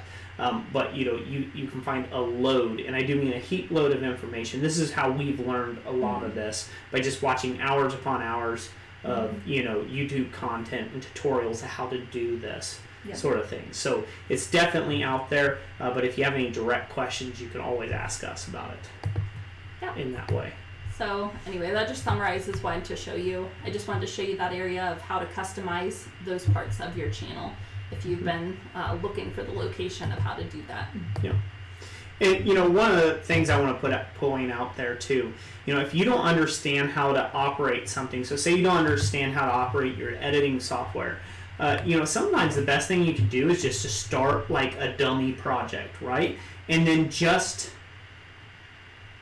practice, just play around with the tools. You know, if something doesn't get set right or whatever and it doesn't come out, well, you just don't use that setting again, you know. One of those type things, you know, go through the YouTube, go through all the YouTube dashboard and familiarize yourself with it. If you don't understand a particular thing, type it up in the YouTube search engine and like, you know, again, pose it as a question to find out, right? Find out what that is in that section on the YouTube, and they will be able to, there's plenty of experts on that that's going to be able to take and tell you. Of course, you're going to sort through a whole bunch of dumb videos that don't tell you anything, but that's just kind of part of it. So I think the comments are funny. Granddad's Forge. Jess is obviously the brains of this outfit. She always has been. Jason Sullivan, wow, I'm going to have to watch this a couple of times and take notes next time. Good. So, yeah, we've got way more information than we're going to get to tonight. You know, we've got about 45 minutes left in this stream, and Jessica's got a heap load. It really over-ambitious list there. She was very well prepared, and we would love to do a complete tutorial walkthrough and teaching and things like that. It might be a couple live streams, different live streams to do stuff like this. Oh yeah, my videos. Yeah, I've done two forging videos. Yep. They're in a playlist all by themselves, I think. And Billy Strong, thank you, sir, for the $2.99 super chat. Yep, and hit the thumbs up, y'all. Yep, definitely do that. Make sure you hit up the thumbs up button on there. And also share around this stream. It's not too late to do that. Everybody give Billy Strong a hand clap in the comment section. Our regulars knows how it's done, so. David Burson. We started off with like the Windows Movie Maker, which, no, not good. It'd be rendering forever. Then we went to Adobe Premiere Clip. super slow render times on that. It is free. It's perfectly free, and it's basically just a trim tool. You don't get any other things than that. You can just kind of trim and put some fades in between your scenes. That was it. But what we use for all of our videos is KindMaster, and there's a link in the description to that. Well, not a link. No, there's not a link. What is it? Yeah, it just has a mention of KindMaster. It just has a mention of it, and basically just go and Google that, right? Yeah. Yep. Yeah. When you get the free version, normally a lot of free versions, either they've severely cut you back on the tools available to you, or they've really lengthened the render time, which is, you may not realize it yet if you haven't worked with a software that like gives you a short render time. But like, for example, when we went from using Premiere Clip to KindMaster, it literally cut the render time in half. Which is huge if you're waiting, an hour and a half for a video to render down or something like that. Yeah, and S&S Smith, and you said, that's what I use Windows Movie Maker. You may just give KindMaster a shot. I know I've been preaching them a lot, but, out of that 914 videos that you've seen, and the more to come, and over 1,000 more are all going to be on KindMaster. So, I'm a big proponent for them. I say buy their full year subscription if that's what you want to do. Again, hashtag not sponsored by them. I just use them. And it's a real simple editing software to learn and use. It's real user friendly. Basically, if you don't I don't know what that does, click on it and click at it, and it'll that's what that does. And it's really user friendly to take and edit, and the render times real super quick. One of the other things to take and do, a lot of guys have a problem with uploads, upload speed, right? Uploading things. One of the biggest things you can do is go to your local library. If you have a local public library, which most places in the United States do, if you go there and they have free Wi-Fi access, they will have way faster upload speeds than what you will most likely have at home. Now, the only thing that I have found that I have been able to do is I have just about the same through our cell phone carrier. And so sometimes through a 4G network, you can actually tether to your cell phone and upload through your cell phones in a tethering kind of thing using your phone as a wireless hotspot. And in fact, this stream brought to you today is done exactly that way. So, and it can really help you guys get videos up a lot quicker. And I've heard craziness from people. Take 30 hours or 40 minutes for a 3-minute video. That's ridiculous. It shouldn't take you that long to upload a video. There's better ways, and you need to research that in your location. Now, everywhere is different. You may be in a part of the country that's just completely dead for cell coverage and for internet service, or you've got cruddy satellite internet. Just don't even bug with that. Go straight down to your local library. They're going to have awesome internet connection for you, and just boom, pump up those videos. We actually had satellite internet for a while, and we were uploading with that, and we did have slow render times. And so what we'd do is we would film a batch of videos and have them ready to upload. They were already rendered and completed, and then just go to the library and spend 2 hours uploading like 20 videos. And so that's always an option for you too, is to just batch upload after you have quite a few made up. Yep. So let's see. I think what the Ford said. What's the price on the full year again? I think the full year is $40 for KindMaster. Or $5 if you want to try it for a month. Or $5 if you want to try it for a month. I'm going to say you're probably going to love it when you go. Like I said. David Burson, you're welcome on that. The software, like I said, I can use it. And a lot of people get this crooked. Everybody thinks that Jessica edits the videos. I edit the videos. I film all of my own videos. I have from the start, and I edit all of my own videos. So I do all of that. She edited the first probably 10, 15 of them, but I've done the rest of them ever since then. And so if I can do it, I know you can do it, because I'm, me Roy, me no like phone. Okay, so that's me. Any Brown. Good. Glad to hear you've Cool. had success with KindMaster too. Cool, cool, cool. I don't know if we're missing anybody's comments. If we've missed your comment, just again, hashtag Roy Jess, and that's the easiest way to get our attention. And we try to scroll back up a few comments whenever we go on our little tirades. Me, especially. So, all right. Do you have one other thing that you wanted to go over, though? Sure. We're going to talk a little bit about channel clusters. Let's start with that. And switch over here. Somebody says, should she get credit for teaching you how to edit them? No, she doesn't. I learned it myself. Thank you. Oh. She gets credit for all the tags and SEO and all that good stuff. She gets all that credit because, man, I can't even hashtag properly on Instagram. Like, if you look at my post, if you want to tell a post that Jessica did versus a post that I did over on Instagram, mine won't have any hashtags. Jessica, she'll put hashtags in there that, help people find your post. Me, I'm just like, and I had a great day in the forge. End of point. One sentence. Or maybe a phrase. Yeah, one sentence. So, yeah, go ahead. I'm sorry. All right. So I'm going to talk a little bit about channel clusters. This isn't a popular known term. It's actually coined by a man named Daryl Eves, who does a lot of, who is a YouTube certified expert and does YouTube videos. But what I learned from him saying about channel clusters is that on your homepage for your channel, you will notice on the right hand side there is a column saying related channels. And for our related channels, it's people like Black Bear Forge, Alex Steele, Hoffman Blacksmithing, Taborj Amen, Purgatory Ironworks, and Joey Van Dierstig. So YouTube has grouped us with these other channels based on the related content we share. We're blacksmiths, most of these channels there. Well, obviously they're all blacksmiths as well. And there's a lot of metrics that go into this. Some of it's size of channels, some of it's video content, some of it's tags, search engine, geography, keywords, where they're located, geography. Located. Yep. So one little tip I did want to give you about this, I'm going to use Black Bear Forge just as an example because he's at the top of our list. Sorry, Mr. Switzer, we're using you. We're using you as an example.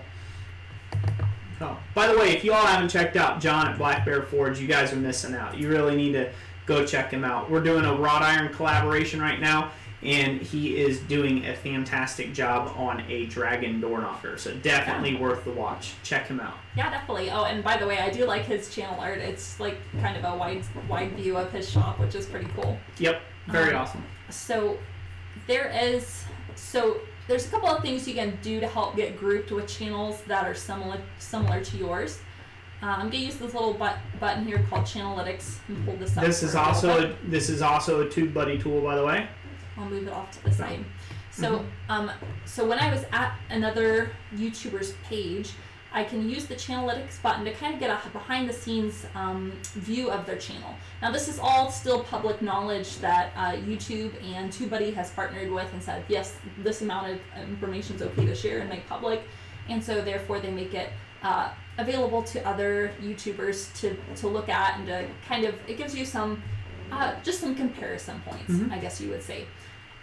Now, one thing I want to show you about this, and the reason I brought it up, is because you'll notice down here that it's telling me what his channel tags are. So one thing that if you already know the types of channels that your content is similar to help YouTube figure that out as well, is to look at what channel tags they use and then put it in with your information for whichever ones are relevant to you. So for example, these are beginner, forge welding, blacksmithing technique, lessons, class, instruction, how to, DIY, basic blacksmithing, blacksmith, forging, forge, wrought iron, hand forged axe, hardware, forged hardware, hinges, how to. So cool. You can do this. That's a mouthful. That is. I was like, reading it off. Yeah. But like I said, you can go through a couple of different channels and find what channel tags they're using and make a list of them. And here in a second, I'll show you where you actually enter those channel tags for YouTube.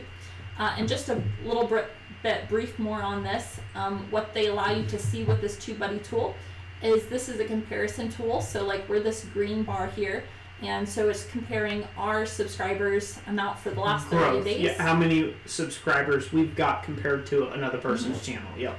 Right, so it's showing, you know, there on this one. Oh, by the way, since we're here and we're watching the real-time subscriber count, if you haven't subscribed to John Switzer at Black Bear Forge, now's the time to do it and watch his numbers jump up. So just to check them to make sure they're real-time. Live stream. I don't think they have to, not to click on it. You can minimize us to one side. Oh, yeah. I guess so, yeah. See, that's the way to do it.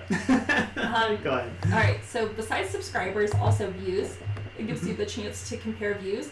So if you look at those two graphs, like we were neck and neck really for most of the month there. You know, John, there's a few places where his were up a bit higher than ours, and then there towards the end, there's ours vice versa. You know? Also, and this is another great point to point out that your channel can be doing really, really well, and you may not necessarily have the subscribers yet.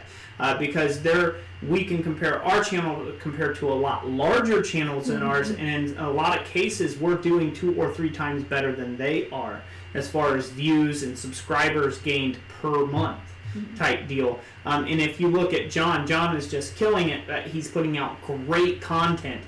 He's at 19,193 subscribers currently. He's put 293 videos of effort out there on that. And if you notice, he's got a smaller channel. We've got 24,000 subs, almost 25,000 subs right now. John Switzer, he has 19,000, and he beat us out on views this month so far. Yeah. And so, you know, that just goes to show you that, you know, even a smaller channel can be doing really good on views. So don't get your head wrapped around that it's all about your subscriber count. It's how much potential money or potential fame, or I don't know what you want to call it, how much growth you personally are having. And that's why a lot of YouTube experts will tell you not to compare yourself too much to other channels. It's okay to kind of know where you're at in the big pond of things in the pecking order, but don't get discouraged by that number, because sometimes those metrics are different. You may see this big channel, it's got 4 million subscribers, but you're doing better than them at subscriber growth. They've had 4 million subs, but they sit there for eons, right? As where you're still growing and they're actually in decline. So don't get too hung up on big subscriber numbers. Yeah. And then the very last thing you can compare is the quantity of videos. Oh, somebody jumped over there. Somebody just jumped over there and subscribed. But yes, that's the last thing there, the quantity of videos. And then they have another feature. I'm not going to go into it in this video, but you can actually compare like your highest video against another channel's highest video. And kind of, you can also, when we're talking about tags, you can also look at any particular channel's video, and it will pull up the tags that they're using and give you a little bit of the behind the scenes that way too.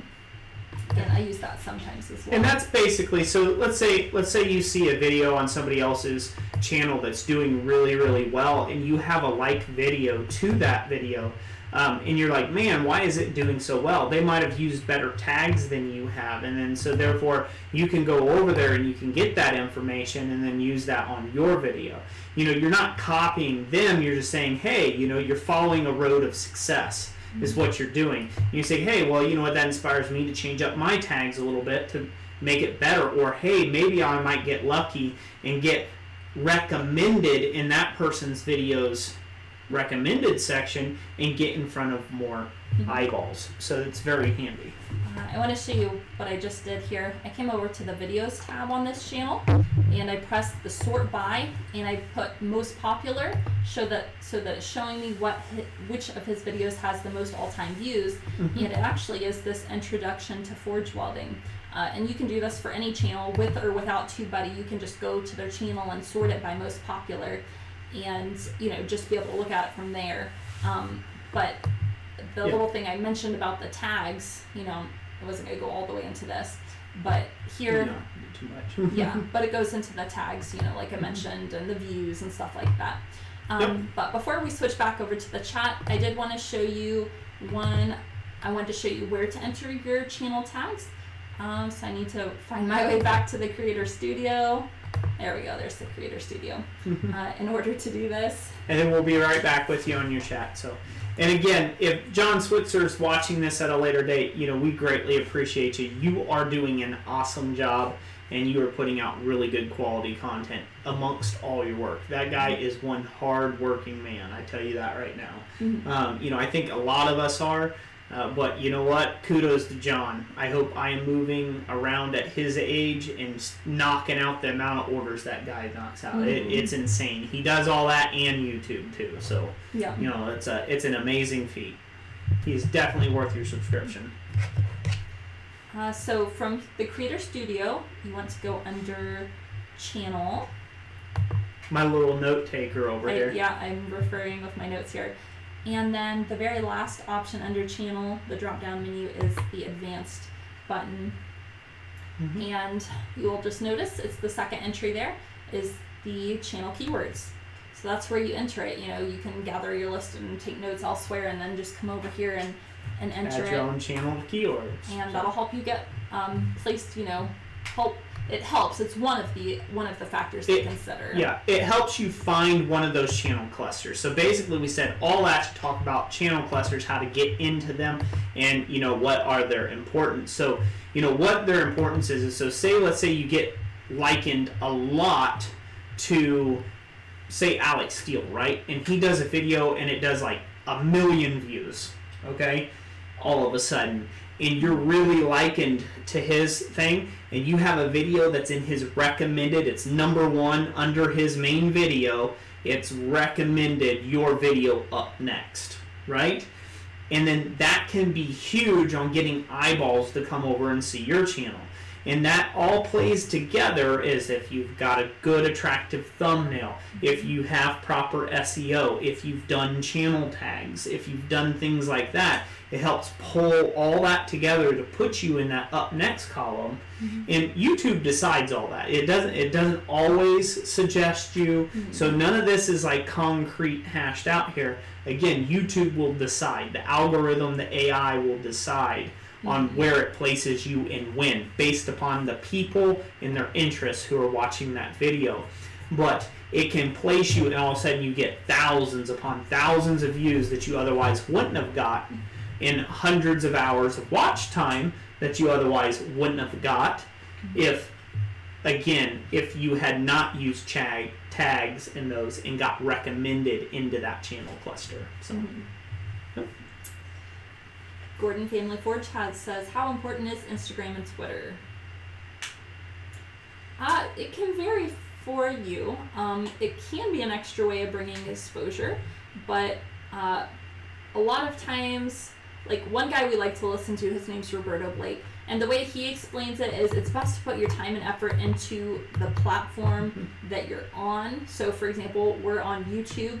It's best trying to do the best practices for YouTube instead of worrying so much about trying to go to Instagram and Twitter to promote there. Hey, come over to YouTube and check out our stuff on YouTube. I mean, it doesn't hurt, but you're going to get a better conversion rate from people already on YouTube because they're already heavily YouTube users, if that makes sense. Yeah, sometimes like with Instagram, I'm a browser when I get on Instagram. I'll thumb through it. Maybe I'm hitting the commode and I'll just be like, okay, neat, haha, that was funny. And then like that's it, and then I'm back off of Instagram. It's kind of the point of Instagram.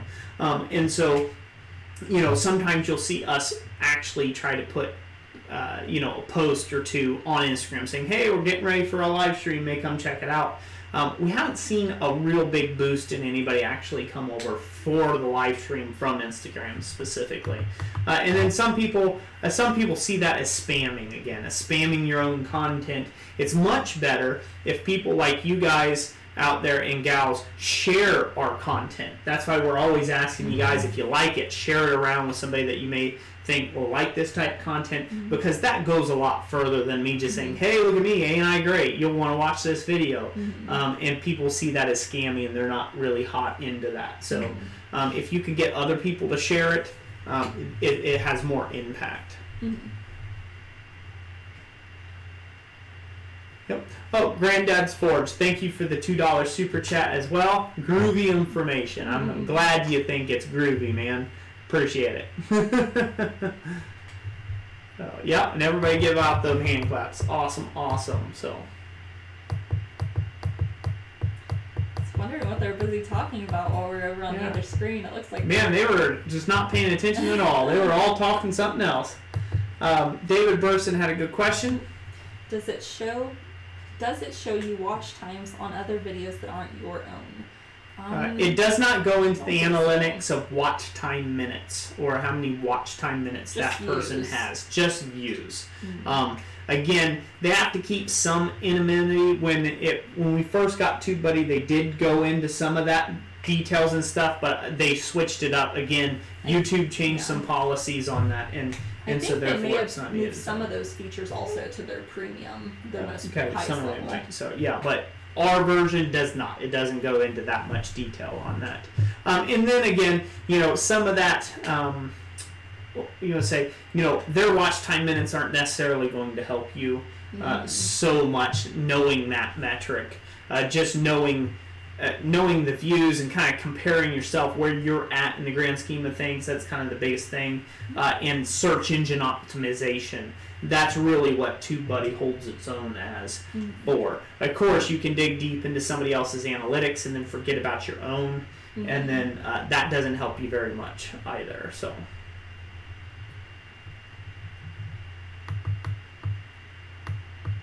Okay, don't know what they're saying. I got 3 of my 4 points covered. I think the last point is such a lengthy one. It's good enough for another live stream. So we'll save that. Is the 4th one last night? Yes. Yeah, the 4th one's a deep dive into analytics, and that one's a real deep dive there. So, Jess, let's go ahead and show everybody again, anybody who's just came in, about the new YouTube ebook that you put out. So Jessica just finished this up. You guys that have been here since the start of this stream, thank you all so much. But Jess wants to show that again. Share that with you. And I also want to talk a little bit more about the new store offerings too. Okay, sure. A little bit more. Can you show that? Yeah, when you come to Blacksmith PDFs, this is our new landing page that we've come up with. Some of you have seen it, and we've heard some good feedback that this is you like the way it's organized and that it's easy to find what you're looking for. So like the calendar here, right now it's got for upcoming events. Roy's going to be at the RABA conference this upcoming weekend, and it's also got the information for SOFA for those of you who are looking to come to SOFA and hang out with us or see the demonstrations or the tailgate sales or any of that. And then as we have classes come available, that information will be there too. So I try to keep it, with the most relevant content, like where it's going to be located at, when it is, what the cost is, how you can register, things like that. The private lessons, we don't have that available yet. Still got to work out some of the details, but we hope to be offering those soon. Yep. And then our digital downloads, that's just our regular page where you can go to you can find all of our blacksmithing tooling plans and things like that. Which, by the way, see, this is why everybody should listen up and watch us during this time. I will be building a coke forge here real soon. I'll have an actual coke forge build that I build, and so I will have that drafted as plans in a PDF document for you guys that want to take and build a coke forge. The coke forge that I will be building will be what they call a side blast or side draft, if you will. It will be coming from the side, and it will have that double cone or the 2-iron type thing that comes off the side and blasts into the side of the coke pile. This is also kind of like an English type blacksmith forge, it's known as, and things like that. They're used all over. I'm really excited to build it because there are some big things that are going, and I say big things that are going to be getting forged later this year that are going to be pretty exciting for the channel that I'm working on. So anyways, so just to let you know, there will be some downloads and things going up, and when I do build my 200-pound pneumatic, my utility air hammer that I'm building, which I've got all the metal for, I just don't have any time to put it together just yet. When I do get that built, the plans for that will also be on here for those guys who like pneumatic power hammers. Yeah. Also, and there's a big air compressor build. I've got 3 big builds coming up. You do. So stay tuned. So we also got merchandise. You can check out the merch. Yep. We can't all be the flavor of the day. That's one of my favorites. Think about it. Think about it. So yeah, we're not that. Well, I guess we're not millennial enough, are we? Are we? We didn't make that cool at all, did we? No. I don't know. Not at all. But Shameful. let us know in the comment section if it was cool or not. We can't see your answer right now that we're on this screen. But yeah, so we got merchandise. You can just click over there. It's a nice, easy way to find all the shirts in the merchandise store.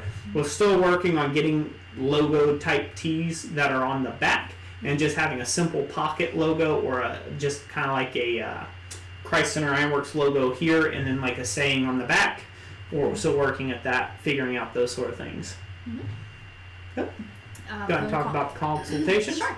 Yeah, if you want to talk to us about business or YouTube or blacksmithing, you can schedule a consultation, and you can go into that area to select how long you want it to be, like 10 minutes to an hour or anywhere in between. And then the ebook section. Yep. This you will go be ahead and click on that. Yep. That's where the second ebook now that's been released. Which, if you haven't got the first ebook, you may want to do that if you're planning on selling on Etsy. If you're a blacksmith and selling on Etsy. So this is the new ebook here, How to Successfully Jumpstart Your YouTube Channel. And it is 54 pages long. Like I mentioned earlier, there's a lot of illustrations, a lot of color photographs and things like that really explain what I'm talking about in the text there. And a lot of stuff I talked about tonight is in there, and even more so topics. It took me about 6 weeks to write it, and I've just gathered all the experience we have from over the nearly year and a half of going at it, really going hard at YouTube, and all the, we've watched hours upon hours of just YouTube experts and things that are actually YouTube certified. Yep. So buy now for a limited time offer called Forever. It's going to be $10. If you want to see some samples of the pages, I put a few sample pages up there just so you can get a feel for it. We need a flashing buy it now gift, right? Limited time only, 3 easy installments. I think that'd be good. Was there anything else on the main page that you wanted to show right now, or go see what they're saying about us millennials in the comments? Yeah, I wanted to show a little bit more about the other main page, and we'll come back. So, just for anybody who hasn't been in a stream in a while, we had a few people that hadn't been in one of our streams in a long time. So hopefully you guys are getting a kick out of this. So, so we got Blacksmith Teacher. It's kind of self-explanatory. If you just go over the website, you're going to see all this. You can read through all this. Please do, and please give us feedback. Let us know. We do take that to heart. Be kind when you give out the feedback, and be constructive with it. Let us know where we can improve, and we are always trying to improve. We are, and no better way than people who we know, love, and trust, which is our blacksmithing community, to give us that feedback. So, like Blacksmithing Teacher, that's if it's an organization or you've got a club or something of that nature, or a school that wants me to teach. That's where they can click on that. It's like a bio about me. The demonstrator, you can learn more about how we do and go for demonstrations, things like that, contact info, whatnot. Then you go to recommended shop tools. These are all Amazon or eBay affiliate links. All Amazon. All Amazon affiliate links. And what this is so if you purchase any of the tools or any of the things through the links here, it does go to support the channel. We do get a small, tiny little commission or a kickback on those. And a lot of you guys, it doesn't cost you anything extra if you were going to buy it anyhow and you wanted to purchase it through this link.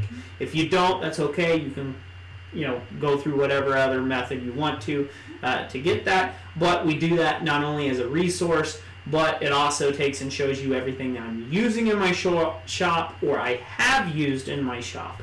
And you've went into pretty good detail about what things are used for, so or where they were mentioned. It tells you a bit about it. Yeah, if you just hover over them. And then, of course, the last little section, this is mainly for people who find this organically in search and not necessarily YouTube. If you click on this, it takes you over to our YouTube channel, the YouTube video library, and it just basically hops you back over to our homepage on YouTube. So that's the new one. Hope you guys enjoyed that little bit. Sorry we wafered on there a little bit, waffled on a bit. So everybody's making jokes.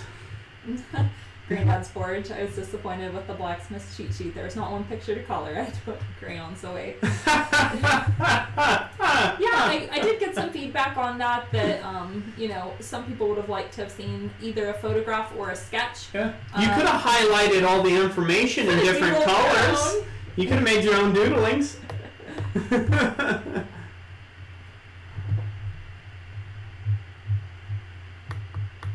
We have to go back a ways. You guys have been busy. Well, so. Yeah, you guys have been busy.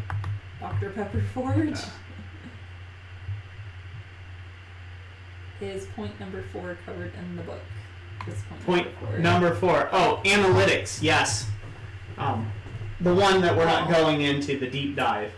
Is that covered in the book? No, I did not go into analytics in the ebook because this is not. It's not necessarily a beginner level topic. If you're just starting your channel, I touch briefly on things like views and subscribers and stuff like that, but I don't go into the actual analytics because there is hundreds of combinations under the analytics if you're looking for a very specific amount of information. But I just didn't feel that, I felt like that would be an overload for those who are getting beginning into YouTube, and that it's more of a mid-range to advanced technique for somebody who's running a YouTube channel, because it's not, you don't need it right off the bat to get your channel going. Energy management, thank you for the $5 super chat, by the way. God bless you. Thank you for that. So. Pogi Forgeworks, I hope I said it right that time. Did you talk about what tools you use for broadcasting on YouTube? That's down in the description below. We categorize that by smartphones, and then just our regular filming gear, which is what we're using now. And then I also grouped together our, like, kind of what we use for our live streams. So yes, that information is down there. Yeah, all that information down there. You know, if you want to talk about like what we do right now, we're running basically our Panasonic Lumix G7. We're running that through an HDMI cable into our computer through OBS software, using an external microphone, a Blue Yeti USB microphone, and we are broadcasting all of that through a tethering to our 4G service, phone service, if you will, is how it's being uploaded to the internet. So that's basically how all that's transpiring to be linked up in here.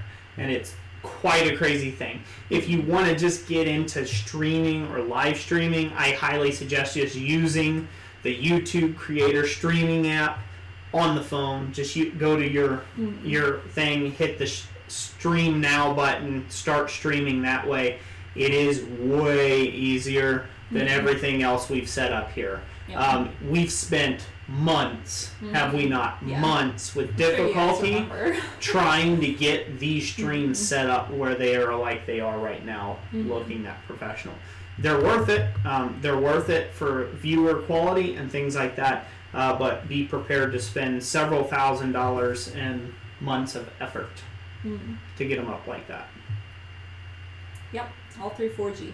Yeah, we had satellite internet before, and the download and upload speeds were only half to a third of what the actual 4G was. So so we have an unlimited plan, and we're able to tether off of that. And Billy Martin, watch this stream on the replay as many times as you like, and you can jump through it wherever you like. So and 4G, we can throw all that through 4G. We're running OBS. We've run multi-camera angles, haven't we? We've run multi-camera angles, you name it. So our Friday night forging live streams, it's the same way. We did have a satellite internet company that we were using. They were horrible. It'd take 2 hours to upload something to YouTube just for a video. A simple 4-minute video would take 2 hours to upload to YouTube. So we got away from that. And so now we use, the cell phone's internet service, basically, to do everything that we're doing here. So it's really good in that way. I was going to say, I don't think we have enough time to pull up channels, because we'd only have time for about one channel, and that wouldn't be fair. Yeah, I don't think we have enough for that, but that's okay. 10-year-old unlimited plans myself, LOL.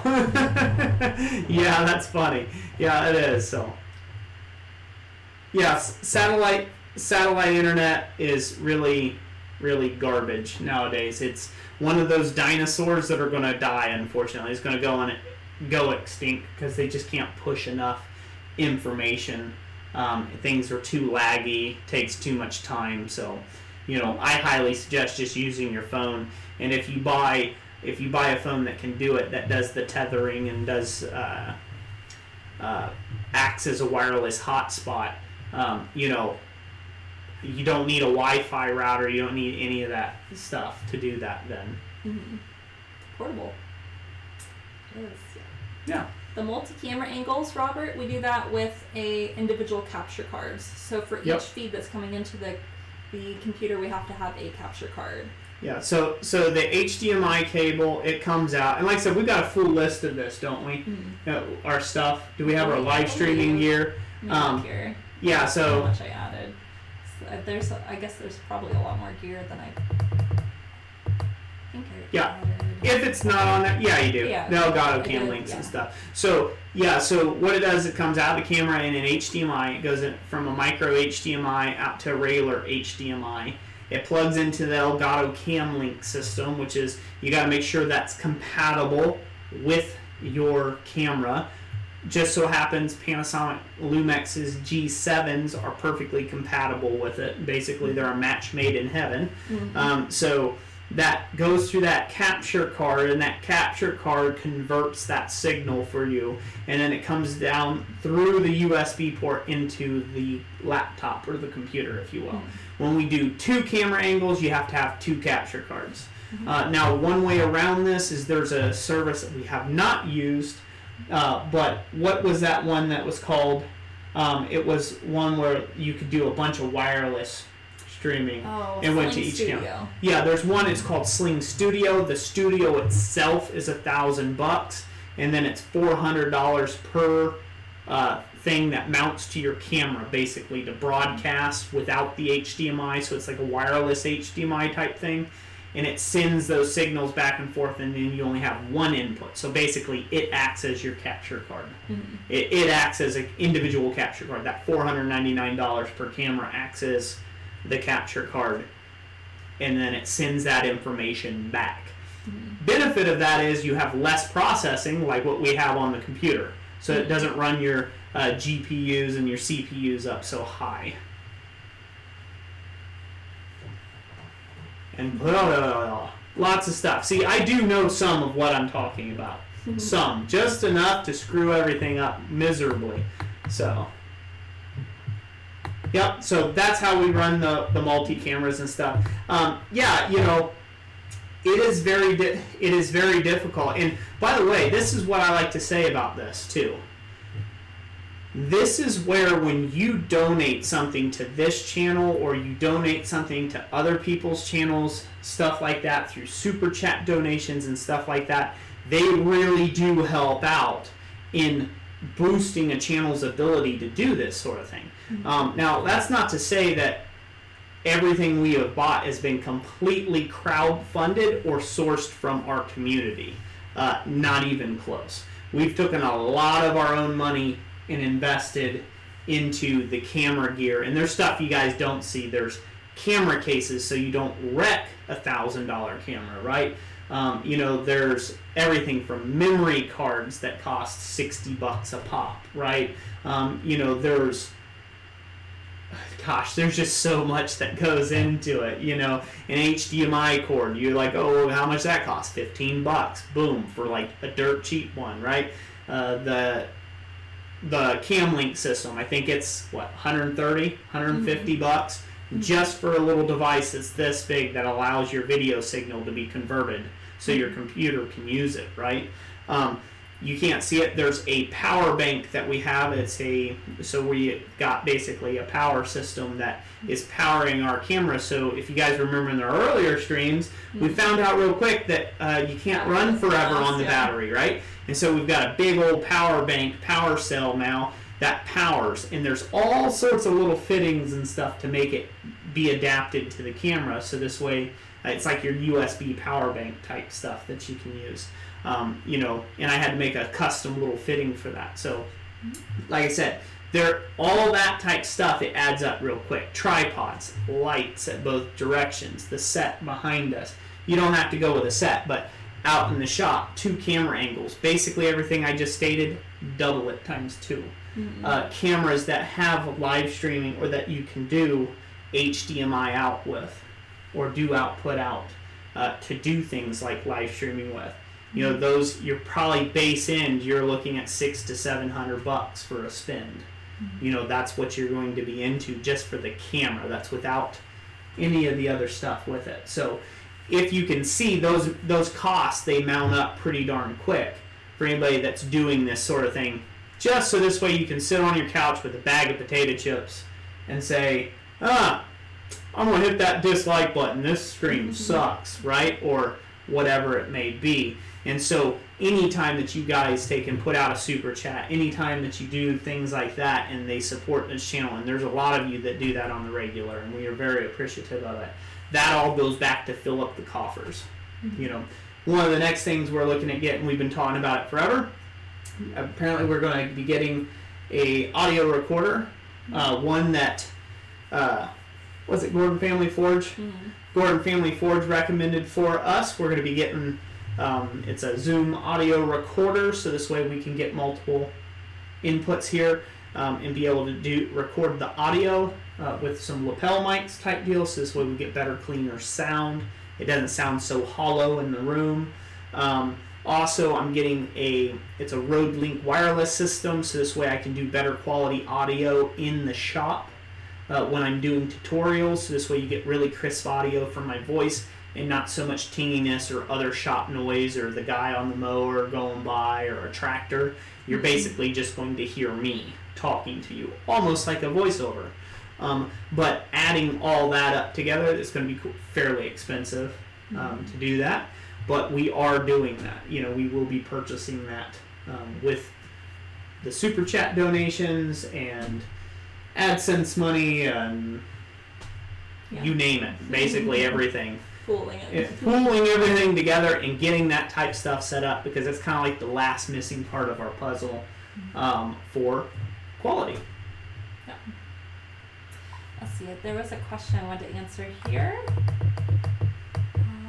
Mandy Cole says, I've never bought an ebook and would like to know how it works. Do you read it on your phone or tablet, or is it like a book on tape where you can listen to it?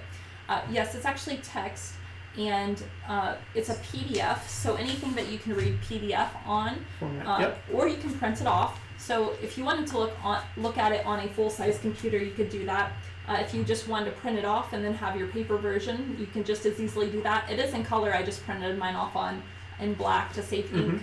But yes, it's full-size pages, so that it's perfect for copy paper, and you know, maybe easier for you to highlight or take notes or anything. Or if you want to be looking at this while you're carrying out some of these steps on your own channel, you know, printing it off may be a handy option for you. But yeah, any device that can have read PDFs. A phone may be too small. It's not necessarily. I don't know how the formatting. I've never tried to look at a PDF on a phone, but a tablet would probably be fine, I imagine. They make third-party apps that you can read PDFs on phones. Mine came with one already on it in the thing, so I can read PDFs like as if they were just regular, their size to the phone. Yep. There you go. Yep, we're going to get the H4N. Is what we're going to get Gordon Family Forge. We looked at that. I looked into that quite a bit, and it seems like it has the best bang for the buck. And so that's what we're going to get, most likely. So, and it seems to be compatible with what we've got. So that's what we're getting. So now you guys kind of get a little bit of an insight of what it takes to do YouTube and things like that. It's a big topic. We by no means scratched the surface of it this evening. I think we just barely maybe nicked the shell If we, the outer shell. Wetting the taste buds. Yeah, we wetting the taste buds on the subject. Did you all, let us know right now, did you guys enjoy this stream? Was this helpful to you? Or do you think we should just stick to just straight up business topics and just stray away from YouTube altogether? Give us some feedback about that, and if you will, make sure to give us that feedback on the replay of the video. So when the video is published, come in and just comment what you thought about the video, or maybe something that you would like to know next time that we do a Business Monday live stream. We really, really, really, really hope everybody enjoyed this stream. Yes, definitely. Yeah, and I want to thank everyone who's donated in Super Chat. We greatly appreciate every last one of you. I know I keep saying that. That's not a cheesy sales tactic. That's me showing my appreciation in the only way I know how. With these puppies right here. He doesn't do a jig, so. I don't do a jig. I don't dance. I'm not that exciting in that respect.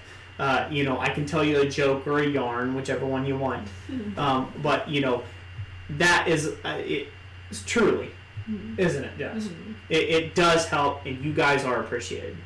You really are.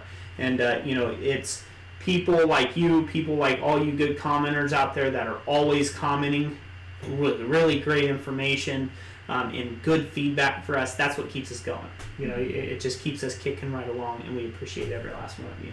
So, Penny Brown, it's 2 a.m. Yeah, you better hit the sack. Yeah, Penny Brown, thank you for being here, by the way. Oh, and thank you, Penny. I have been seeing you over in a lot of other people's streams. Thank you for being a part of the blacksmithing community. You know, we need a lot more women to step up and, like, just show yourselves out there, like, hey, we're here, we exist, you know, in the blacksmithing community. We need that. So thank you for being a part of the blacksmithing community. You know, you're very well welcomed here, and let all your, I don't know, is it too sexist to say girlfriends? Like, let all your gal friends. No, I can say that? Okay, sure. I'm not politically incorrect with that. Right. Tell all your girlfriends about it, you know, and, like, yeah, one of those things, if they're into entrepreneurship or blacksmithing or, you know, stuff like that. So, yeah, thanks for being a part of the community. Tech me are like water and oil, but that's what my son is good for. Make your son watch it, Mr. Coffee. Make him watch it. So, so before we go, just want to remind you, I will be up at Rabba. So if you guys want to come check me out, if you're up in northeastern Ohio, that's where I'll be. Pretty excited. I got a lot of tooling that I still have to get made for that demonstration. It will be up there at Rabba's Blacksmithing Conference. Just want you to put that out there. Going to be making 2 different types of swedge blocks by hand, forging them. And so that ought to be fun. I don't know if I'm getting myself in too deep with those projects or not, but we'll see how it goes. It'll be interesting. It'll be an interesting weekend. Yep, it will be definitely an interesting weekend, to say the least. I plan on having a lot of fun, hopefully getting a lot of people to strike for me, and so this way I don't have to work so hard, and I can just talk, you know. I'll do the work. I'll just set it up and say, yeah, go ahead and go hit that, guys. Go ahead and do that. Don't mess up. Otherwise, this whole demonstration's on you. So, yeah. But, yeah, everybody, you know, thank you so much for being here. Make sure to check that out. Just as a reminder, there will be no Friday night live stream. I will not be live streaming on Friday night in a normal sense of the imagination. In no sense of the way. So I thought briefly I might try to live stream the event. I don't think I'll be doing that now. I'm going to keep it simple, keep my mental focus straight on conveying good and accurate information. So if you can be at the Rabbit thing, be there. And what else? And the following Monday, there will be no Monday night business live stream as well. So we will resume everything that following Friday. Yeah. So not this Friday, not the upcoming Monday, but the following Friday. The 20th. Yep. The 20th, yes. So the 20th will be our first live stream back. So, yep, that's it, right? Yes. All right. Everything? We're good. Penny Brown's like, oh, shucks. Cool. Yeah, everybody can see Penny blushing from there. That's funny. Oh, thank you all for being so much of a good community. Thank you for being with us tonight. I look forward to catching you all up on the next live stream that we get to hang out with each other. Yeah. It's going to be a fun time. I know it will. Mm-hmm. Oh, again, thank you all so much, and we will be out of here. Make sure to go check out that YouTube ebook Jessica just released if you're into doing the YouTube thing. Yep. And yeah, let us know if you have any questions. Mm-hmm. That's it. All right. Goodbye, everybody. God bless you all. Have a great week. Good night. Good night.